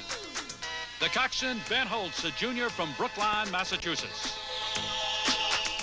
And now we are ready for the race. The change in the number 4 position for Washington. Tim Vekved of Bellingham replaces Ray Atisha. Atisha ill today and not in there, and the race is on. The racing start in French. Êtes-vous prêt, partez? And off they go. The Soviets in the red. Washington with the traditional white sweeps. You're going to see here that the coxswain for the Soviet Union sits up in front. It's a West German shell. It's a totally different type of circumstance than we have seen in the past. Now, did they in fact accept that particular boat, and are they using it? Let's talk about it with John Bissett. Removing the coxswain from the traditional seat back in front of the stroke, John, it's a startling change to me. Keith, I agree. That model of a shell certainly wasn't around when we were rowing 29 years ago, but I think it has some advantages in that it lessens a little bit of the drag and gives the coxswain probably a clearer view of the line he has to steer down the course. Yeah, but don't you lose some contact, some personal contact with your oarsman? You sure do, and I think that's the real big disadvantage, and probably one that I could never get used to. I think there's a relationship you build between the stroke and the coxswain in strategizing a race, and of course you lose that in the front load shell. Just think, John Sayre, if you'd had a shell like that when you were stroking the Husky boat, you wouldn't have had to look at Bissett all those years. I went to a 4 without right after the race in Russia. So. All right, now let's talk with John Sayre, with Chuck Alm, who was, I called him the engine room back in those days, the big man who always sits in the 5 position, and the next biggest man would be in the number 4 spot, Phil Kieberts. Phil, the start is the real moment of drama, isn't it, in a 2,000-meet sprint? Well, it really is a moment of drama. And obviously, if you look at our 2 races against the Russians, the start really dictated how the whole race went. The transmission of the rate of striking, or the beat, or the count, if you want to call it that, is transmitted from the stroke into the middle of the boat. How many strokes does it take, Chuck Alm, for you to receive an increase or a decreased command? I think usually the coxswain, Keith, will tell us if he wants to go up or go down in the stroke rate, and it comes pretty automatically after all the years together. It happens very quickly. Now, you're standing here, men of wisdom. You've been through the wars and the international competition. You're watching a group of young men in their teens and early 20s who are rowing against a seasoned group of veterans. Again, John Bissett, it looks to me like the veterans came out very level and with great energy off the start, the Soviets. Well, it sure does, Keith. You know, they're a powerful bunch of fellas, and it looks right now at this stage of the race that they've got it pretty well in hand. The men who pull the oar, their backs are to their target. But you can sense, can you not, John, when you are behind. You know you can't see that other boat, so you know you're behind, and your temptation, I guess, is to just automatically try to go up. I broke all the rules when I stroked. I always looked. I always wanted to know exactly where we were at every minute. But that sense of discipline that is so required, I call this sport, and I believe it's true, the last bastion of amateurism, because you pay a hell of a price to be a successful oarsman, and you do it oftentimes without any particular great reward. But nonetheless, I think there's a marvelous discipline that goes with this activity. Well, Keith, I think there is too, and I think the reward is the joy and the pleasure of rowing with 7 other guys and a coxswain, and a lot comes out of that while you're competitive, as well as the years that have passed by. We're very close still to this day. It looks at this particular point a lock for the Soviets, doesn't it, Phil? All I can say is I've been there, and that's no fun. That's really no fun. That Soviet crew just looks big and strong and together. They look like an international crew. And their rate of striking, while it remains pronounced, remember, these people are very seldom ever get below the mid-30s in a stroke count. And the University of Washington now has dropped about 2 boat lengths back. They're continuing to work, but it's a seasoning time now. You can see the Soviets at a 35, the Huskies at a 36. But again, the count can be deceptive. It depends on the amount of run you're getting out of your stroke, how many puddles you're crossing. Did you ever look at the puddles, or was that a factor? Yes, I always looked at the puddles. Tell them the truth. I can remember Coach Al Ulbrichson using that phrase many times. Look at the puddles. Of course, Coach Al is gone, and we miss him. Raul Brome, who was part of that 1958 adventure, he is gone. George Pocock is gone, but all of them left a legacy. And it's my pleasure to be standing here as part of it, standing with a group of guys who went through an adventure in 1958, and their love of the sport brings them back every time an oar is put in the water. And it's an easy win for the Soviet Union as they cruise past the finish line going under the Montlake Bridge, and they have defeated the University of Washington. But it was not unexpected. Dick Erickson warned everybody that he was still trying to shape his crew for the rest of the collegiate season. The Soviet coaches have said outright they're trying to reassess their own posture because they're interested in the Worlds and, more importantly, interested in the Olympic Games. And the objectives, I guess, are a little bit different. Well, they're a little different, and the only thing you can do is look at a race like that and say that's the way you grow up. That's what it takes. Well, it's been my pleasure to see you guys again. You all look very prosperous and well. Keith, I wish we all looked as young today as you do. You just haven't seen me walk. John, nice to see you. Nice to see you again, Keith. Thanks for coming on. And Johnny Bissett, your impressions of the race as the Huskies go to the finish line? Well, I think it's what I think a lot of people expected, Keith. We're racing some real international type oarsmen, and the university is going to progress through the season and become faster and better. That's for sure. But they had their hands full today. Let's go back, John, to your position, the cox position in the boat. Benny Holtz from the University of Washington. He's, what, a 20-year-old junior? Yeah, right. The coxswain for the Soviet Union, 42 years of age. The first time he was in a national crew, 1968. Yeah. So Well, I can remember, Bruce, when we went to Henley, and I met my counterpart on the Russian crew, and he was 45 or something like that, and he was the a tank gunner in the Red Army and flyweight boxing champion. So you know, and here I am. I've never been east of Spokane, Washington in my life. So it was a real change, I'll tell you. Bruce, I might say this, too, as we go on past opening day festivities and into the party time tonight. The University of Washington crew stayed at a little place called Ship Lake outside of Henley at the Baskerville Inn. And though the Huskies have long gone from the Baskerville Inn, they have still not found the hound. But if you're here howling tonight, you'll know where it went.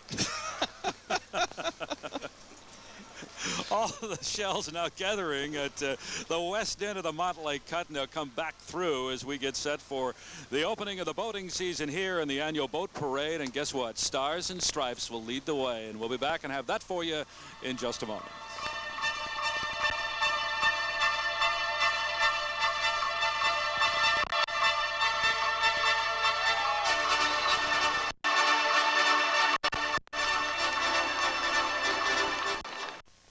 Northwest is one of the leisure boating capitals of the world. Whether you enjoy boating in salt water or fresh, under sail or power, PEMCO wants you to be sure your boat and its equipment, as well as your family and friends, are fully protected. Come on, Bridget. Take a minute to compare your present boat insurance coverage, service, rates, and discounts with PEMCO's. It makes sense to insure with PEMCO, the Northwest Boat Insurance Specialist. Get aboard with PEMCO and enjoy smooth sailing. Call PEMCO today. Here's Cal Worthington and his dog Spot. If you're lately short of cash, go see Cal. Trouble's over in a flash, go see Cal. The down payment he'll arrange. Get a T-Day truck exchange. Go see Cal, go see Cal, go see Cal.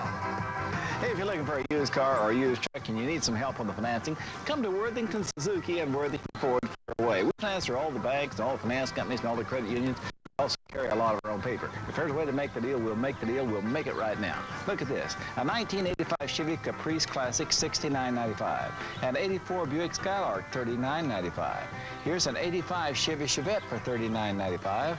Here's an 85 Ford Escort, $39.95. Here's an 85 Chevy Cavalier for $49.95. And trucks, we've got a jillion trucks. If you're looking for a truck, man, we've got every kind of a used truck you can think of, and we're having a big clearance sale on trucks. If you need a truck, you better come over. A big sale on trucks. Worthington Suzuki and Worthington Ford, Federal Way, open till midnight every day. We'll see you here. We used to be carefree, no responsibilities. Then came you, and the life so new. We talked to a family friend, so the good things will never end. The friend of the family can help your future have a future. Choose wise investments from Murphy Favor, and you'll find out why they're called a securities firm. Just so the good things would never end. Welcome back to opening day 1987. The Windermere Cup races are out of the way, and the Soviet Union has defeated the University of Washington men and women, and you see they're trading the shirts, which is a tradition in crew racing, and the Soviet crew and the University of Washington crew at the west end of the Montlake Cut. A very interesting day today simply because the weather's been awful for this race, and the Soviet Union again coming in to just dominate both races. They won the women's race by about 3 boat lengths. They won the men's race by about 4.5 boat lengths. It was really never that close. I think, John Bissett, it's fun, though, to get together and think back in 1958 at a time when the Soviet Union, you went to the Soviet Union and went to Moscow. You had a chance to have that experience and get all of you here together to watch a race like this. Well, yeah, Bruce, and we wouldn't miss this event. I think with you folks, Como Television, with Keith Jackson coming up and reminiscing with us, you know, this is really a great day for us. And as I said earlier, you know, I think the University of Washington, they have a ways to go yet, but they're going to be a very fine college crew. I guess sometimes it's a little disappointing, Keith, when you look and say that you'd hope that a Washington crew maybe would pull off that magical upset as you did in 1958, as you were part of that. Well, you know, there's something about sport. In fact, there's a basic truth about sport. You've got to lose as well as win. And you grow by losing, and you lose, you win with dignity, and you should lose with dignity. But that doesn't mean it shouldn't leave a little fire in your belly and get ready for the next time. No question about that. Washington and the Soviet Union getting together for the first time on Lake Washington, the first time the Soviet women had ever raced in the United States, and the first time that the Soviet men had ever raced here in Seattle. So we hope you enjoyed the races. Now, as we mentioned just a moment ago, as the crews are getting turned around and come back through the Montlake Cut, we're getting set now for the opening of the yachting season. The only thing that bothers me is they get 2 cups. We only brought 1 back in 58. We'll have more in just a moment.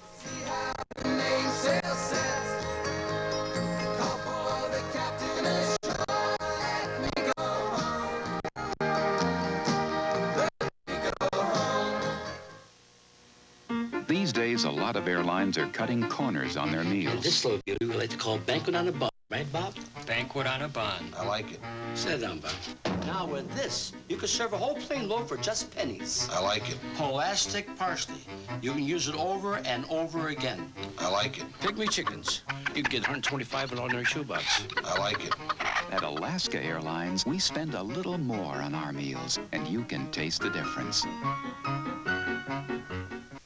If your house is starting to look like a warehouse, come to Public Storage.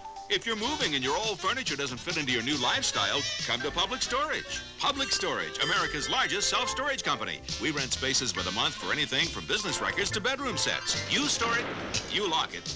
You keep the key. Public Storage open 7 days. Rent now and $1 pays your first month's rent. For the location nearest you, call 1-800-44-STORE. Public Storage. Offer ends May 3rd.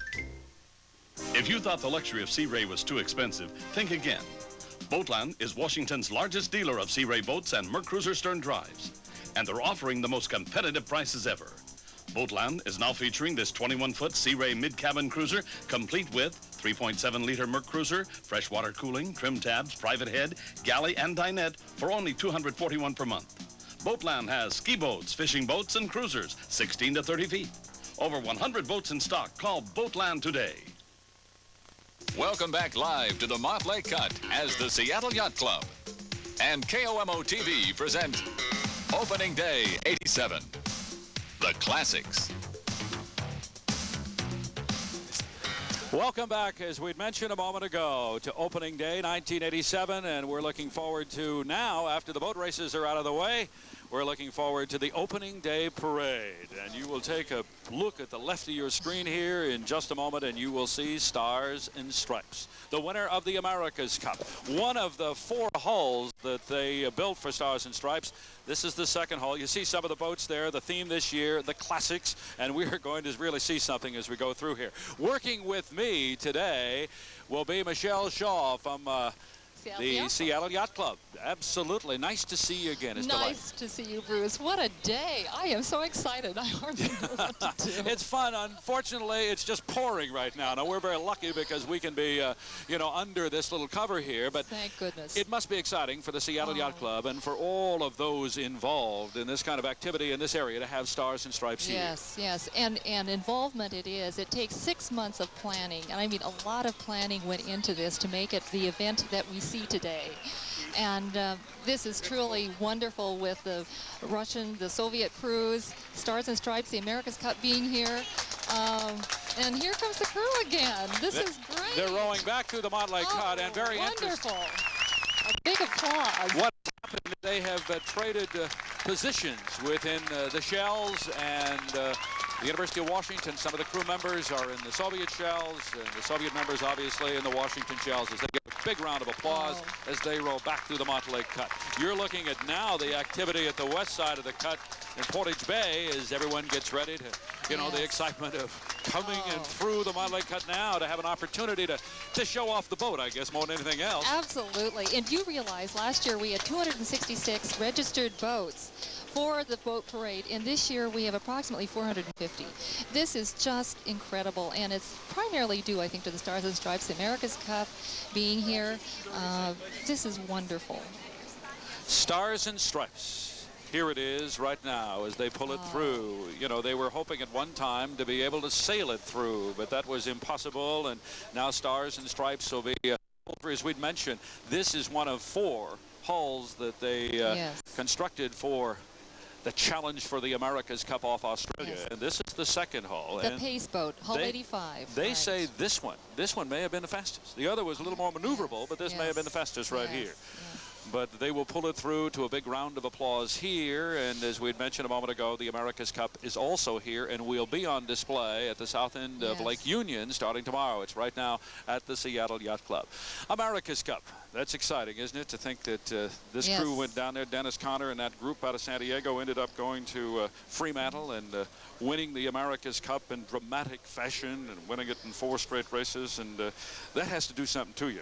Well, I think there's more to, though we had very dramatic television coverage by ESPN this year, I think, which dramatized the whole thing and added to the understanding of it greatly by the American public. But still, there are factors about this kind of racing. The winds were not really sufficient off Fremantle. They had very quiet winds, actually. It came down to... That's hard for people to believe who saw some of the pictures. I think that was Connor's advantage almost. Yes, it was. But the other thing I wanted to stress here is the conditioning of the people involved in it. You can't imagine the kind of aerobics program, for one, that the American crew went through, the physical conditioning and the discipline required, because even though it is a relatively passive sport, those aboard the individual boats work their tails off, and there is no respite. There is no chance to take a deep breath.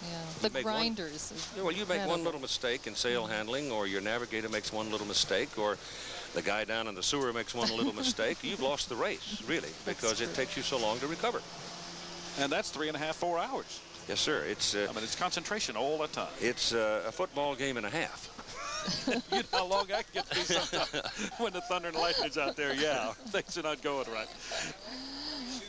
Okay, here are the race results right now. We've had quite a regatta here today. Now, we on television, we're only able to show you the Windermere Cup races, the Soviet men and women racing against the University of Washington crews. But for the Ladies Challenge Cup, the final, you see the Lake Washington Rowing Club. 21 races here today. The Conabare Rowing Club was second in that particular race. Also today, among all of these athletes who have been competing, the Law Enforcement 4, the Washington State Patrol A and the Washington State Patrol B. They've got quite a program, the law enforcement, and a rowing program here in the Seattle area. I see that.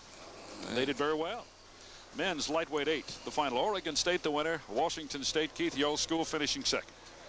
I don't like that.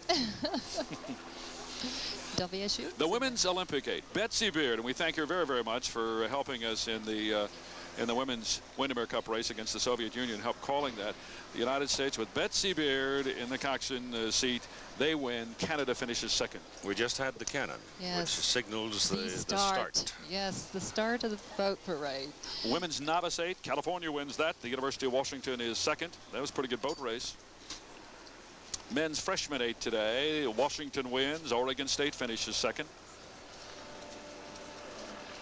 The Women's JV 8. You see the Huskies continue to dominate. Washington State's Cougars rowing here finishing second. They had a long trip to make.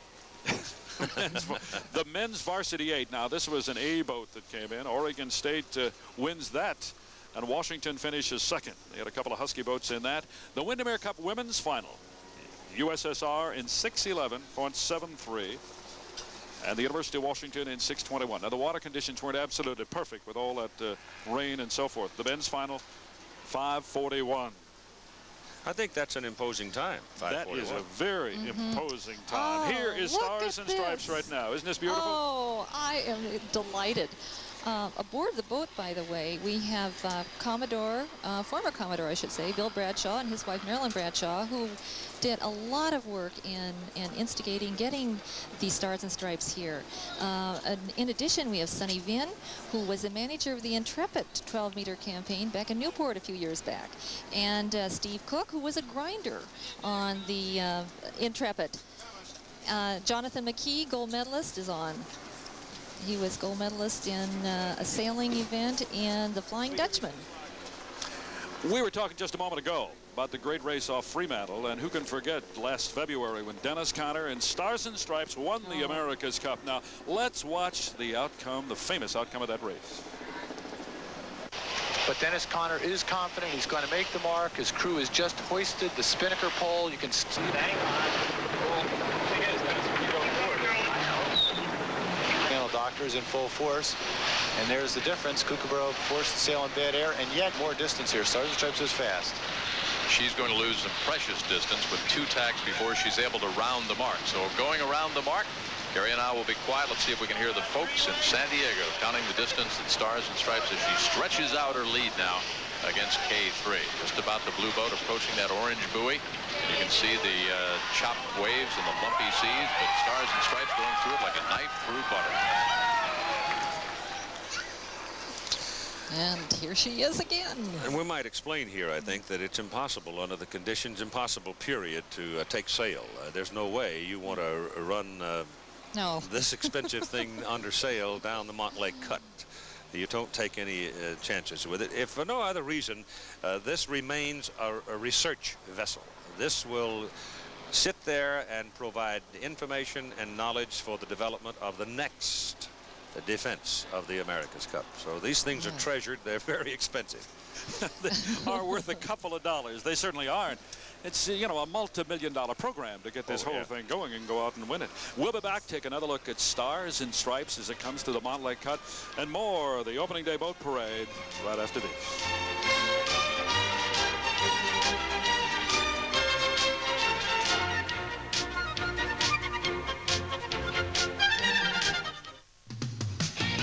Stop the paper, put the mail on hold. Won't need a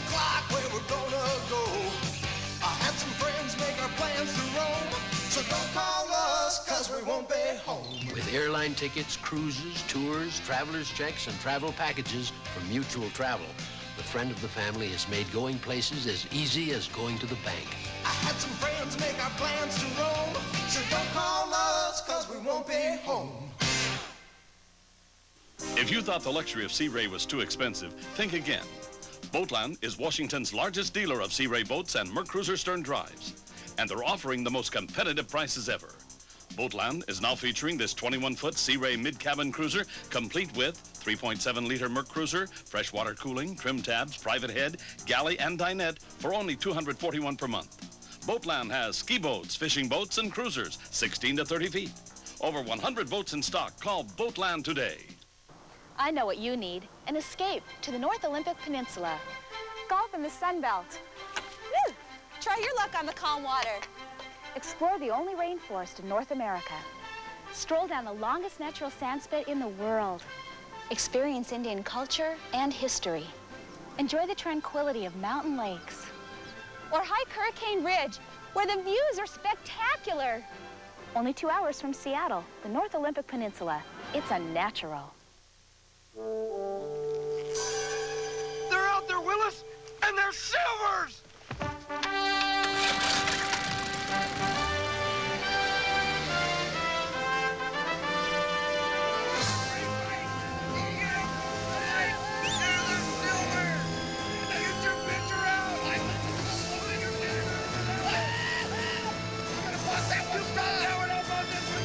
Look for silver Rainier lights. Don't let them get away.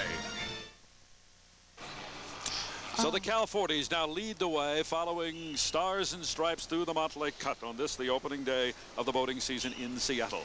Now the Cal 40s are coming through, and what they are doing, they are vying for the Wilson Seamanship Trophy. And to do this, you must keep in a certain order. You are judged as you are passing the judges' stand, their boat. Pardon me. It's based on fleet spacing, holding position, cruise at attention, consistent attire, and overall nautical appearance. So I'm sure that they're trying to get into place in front of us as you see them on your screen right now. And when they appear near the VIP boats, which are just a little further down, I'm sure you'll see a very neat, orderly group. The Cal 40s have been here for quite a while. They do a lot of match boat racing. It's a very prominent fleet within the area, and we have 11 of them going through right now. It's a little difficult to be terribly tidy, however, with a good spring rain falling down your neck. It is. It really is. That's a very brave crew standing there just in their short sleeve shorts. Well, they have their signal flags up, and that's one of the things, too. You are vying for different trophies. For example, you can go through in different, the novelty class, junior class, which is Junior Yacht Club's sponsoring, and or a yacht club sponsored entry. We even have a group of community business people that have put boats together and will be going through the parade. We have dressed yachts, classic yachts. There's 9 different categories. And it's going to go on for about 4 or 5 hours here today through the Montlake Cut. It's interesting, as you mentioned, though, that there's competition here. I think most of us, who sit as laymen on the sideline and watch all this, we think they're just going to sail the boat through and wave to everyone and say, isn't it nice to open the boating season here? But there is competition, and it's a lot of fun for everyone. Except I think they're going to freeze to death out there today. I'm a little chilly and a little wet.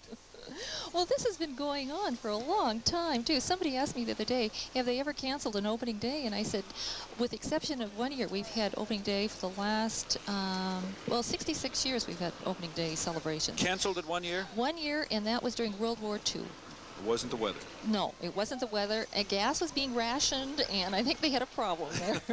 Yeah. Now the sails will go up as they ready themselves into the competitive posture. Yes. Now this is what they're going to do. Hopefully there'll be some wind, folks, and they can keep these spinnakers full and going through. It's going to be very tight. We have said that they must keep their engines going, please. Or this may be one extremely long. Oh, they've got a little problem there, I think. Yes. I've never seen a demolition derby with sailboats, but we might have one. We might have it. There, it's starting to fill. Good, good. Get everybody going. Okay, now see, they're getting ready to stand at attention.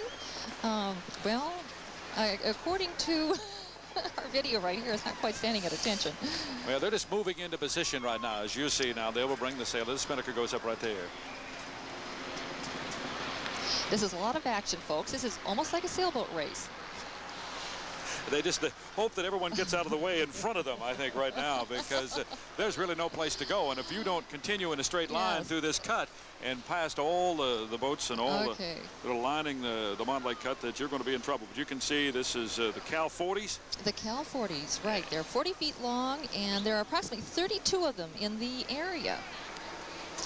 It's a lovely racing boat and a very competitive group of people, all having a great deal of fun. Now this, what they're vying for is this Wilson seamanship, and so it has to be spaced equally.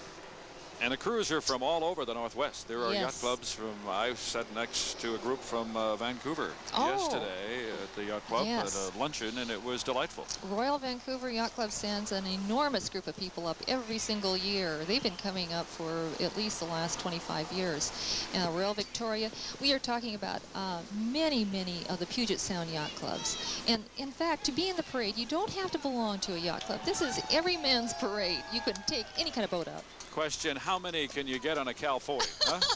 Is there a rule there? I think they've done it. This is great. They're having a super, super time. And talk about colorful.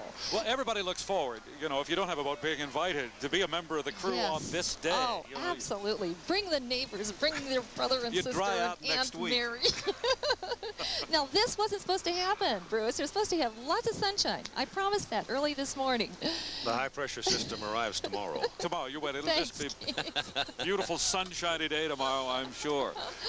They're getting a little crowded up right now just in front of us as the Cal 40s come through. And they lead the parade to the Montlake Cut on opening day, 1987. If you weren't with us earlier, Stars and Stripes went through. It was pulled through by a couple of Foss tugs.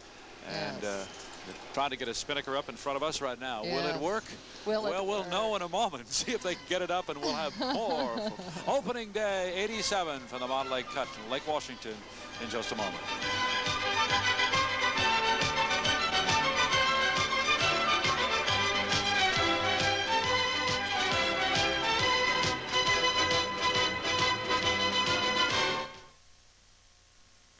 Rest assured, this is no dream. This weekend, 4 days only at Waterbed Emporium. Give us your dream price on any waterbed, and no reasonable offer will be refused. Name your own price on your dream waterbed, and we'll make your dream come true. Plus, there's no payments, no interest for 3 months. A dream sale.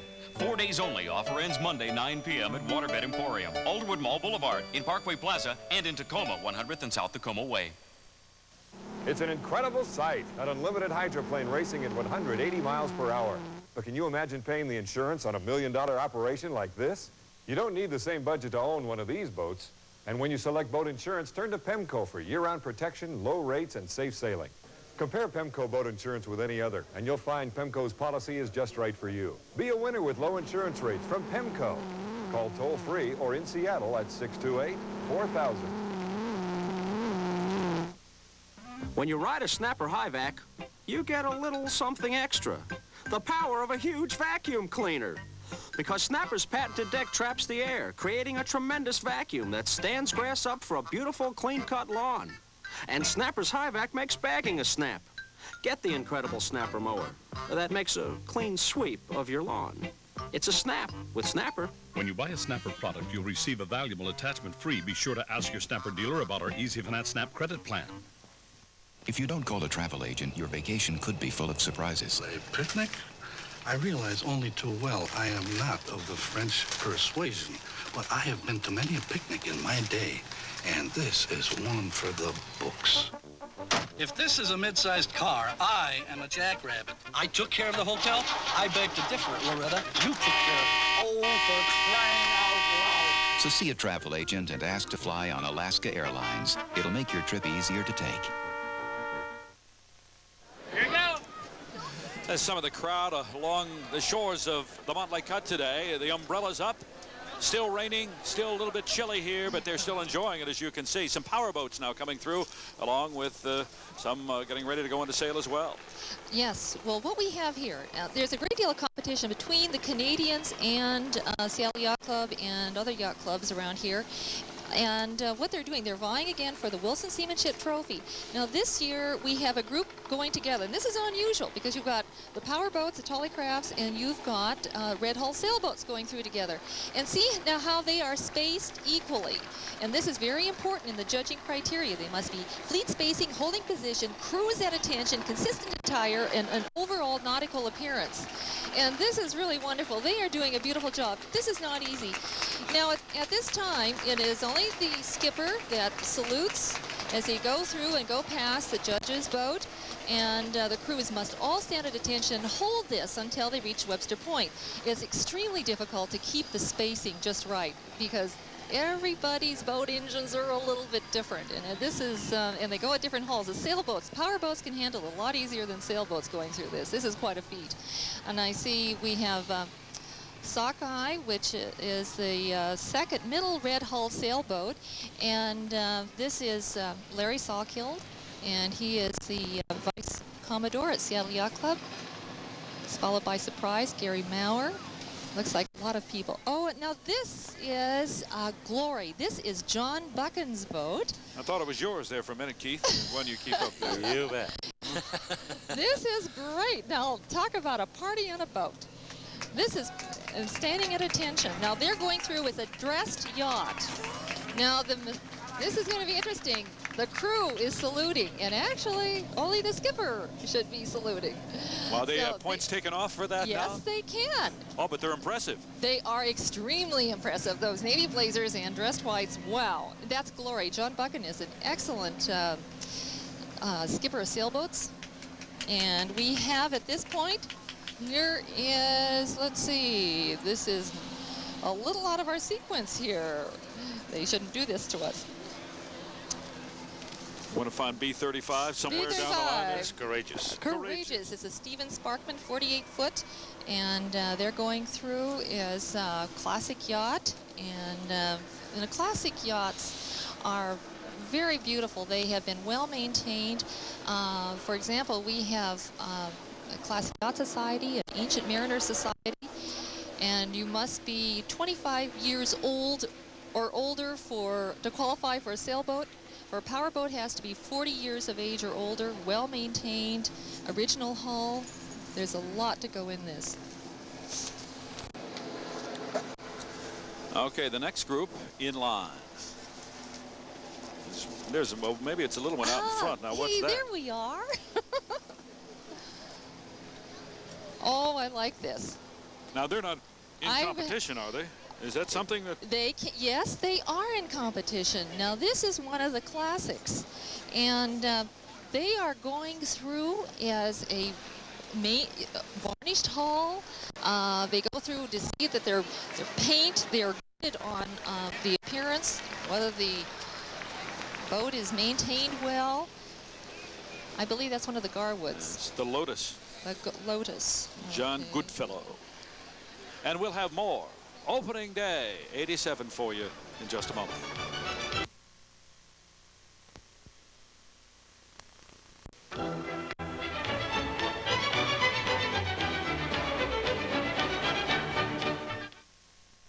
Best beer in town, so much fresh. When you got a real thirst, it's the best beer in town. Rainier! So whether you're playing pool, watching the game, or hanging out with your friends, just grab yourself a pitcher or bottle of great tasting Rainier. Because when you're thirsty, you've got to reach out for the mountain freshest beer around. Can you say Rainier? Rainier! Oh, yeah! Go out and get some now. Tasting no so good. If you thought the luxury of Sea Ray was too expensive, think again. Boatland is Washington's largest dealer of Sea Ray boats and Mercruiser stern drives, and they're offering the most competitive prices ever. Boatland is now featuring this 21-foot Sea Ray mid-cabin cruiser, complete with 3.7-liter Mercruiser, freshwater cooling, trim tabs, private head, galley, and dinette for only $241 per month. Boatland has ski boats, fishing boats, and cruisers, 16 to 30 feet. Over 100 boats in stock. Call Boatland today. you are the winner of a brand new Chevrolet or another valuable prize. Glenn Grant Chevrolet has been appointed official Chevrolet factory representative for the Great American Key Hunt by Chevrolet and Procter & Gamble. So bring your key to Glenn Grant Chevrolet. You have already won a new car, a color television set, a VHS recorder, or silver dollars. So drive to stay alive on your way to Glenn Grant Chevrolet in Burien, open until 10 a.m. The Northwest is one of the leisure boating capitals of the world. Whether you enjoy boating in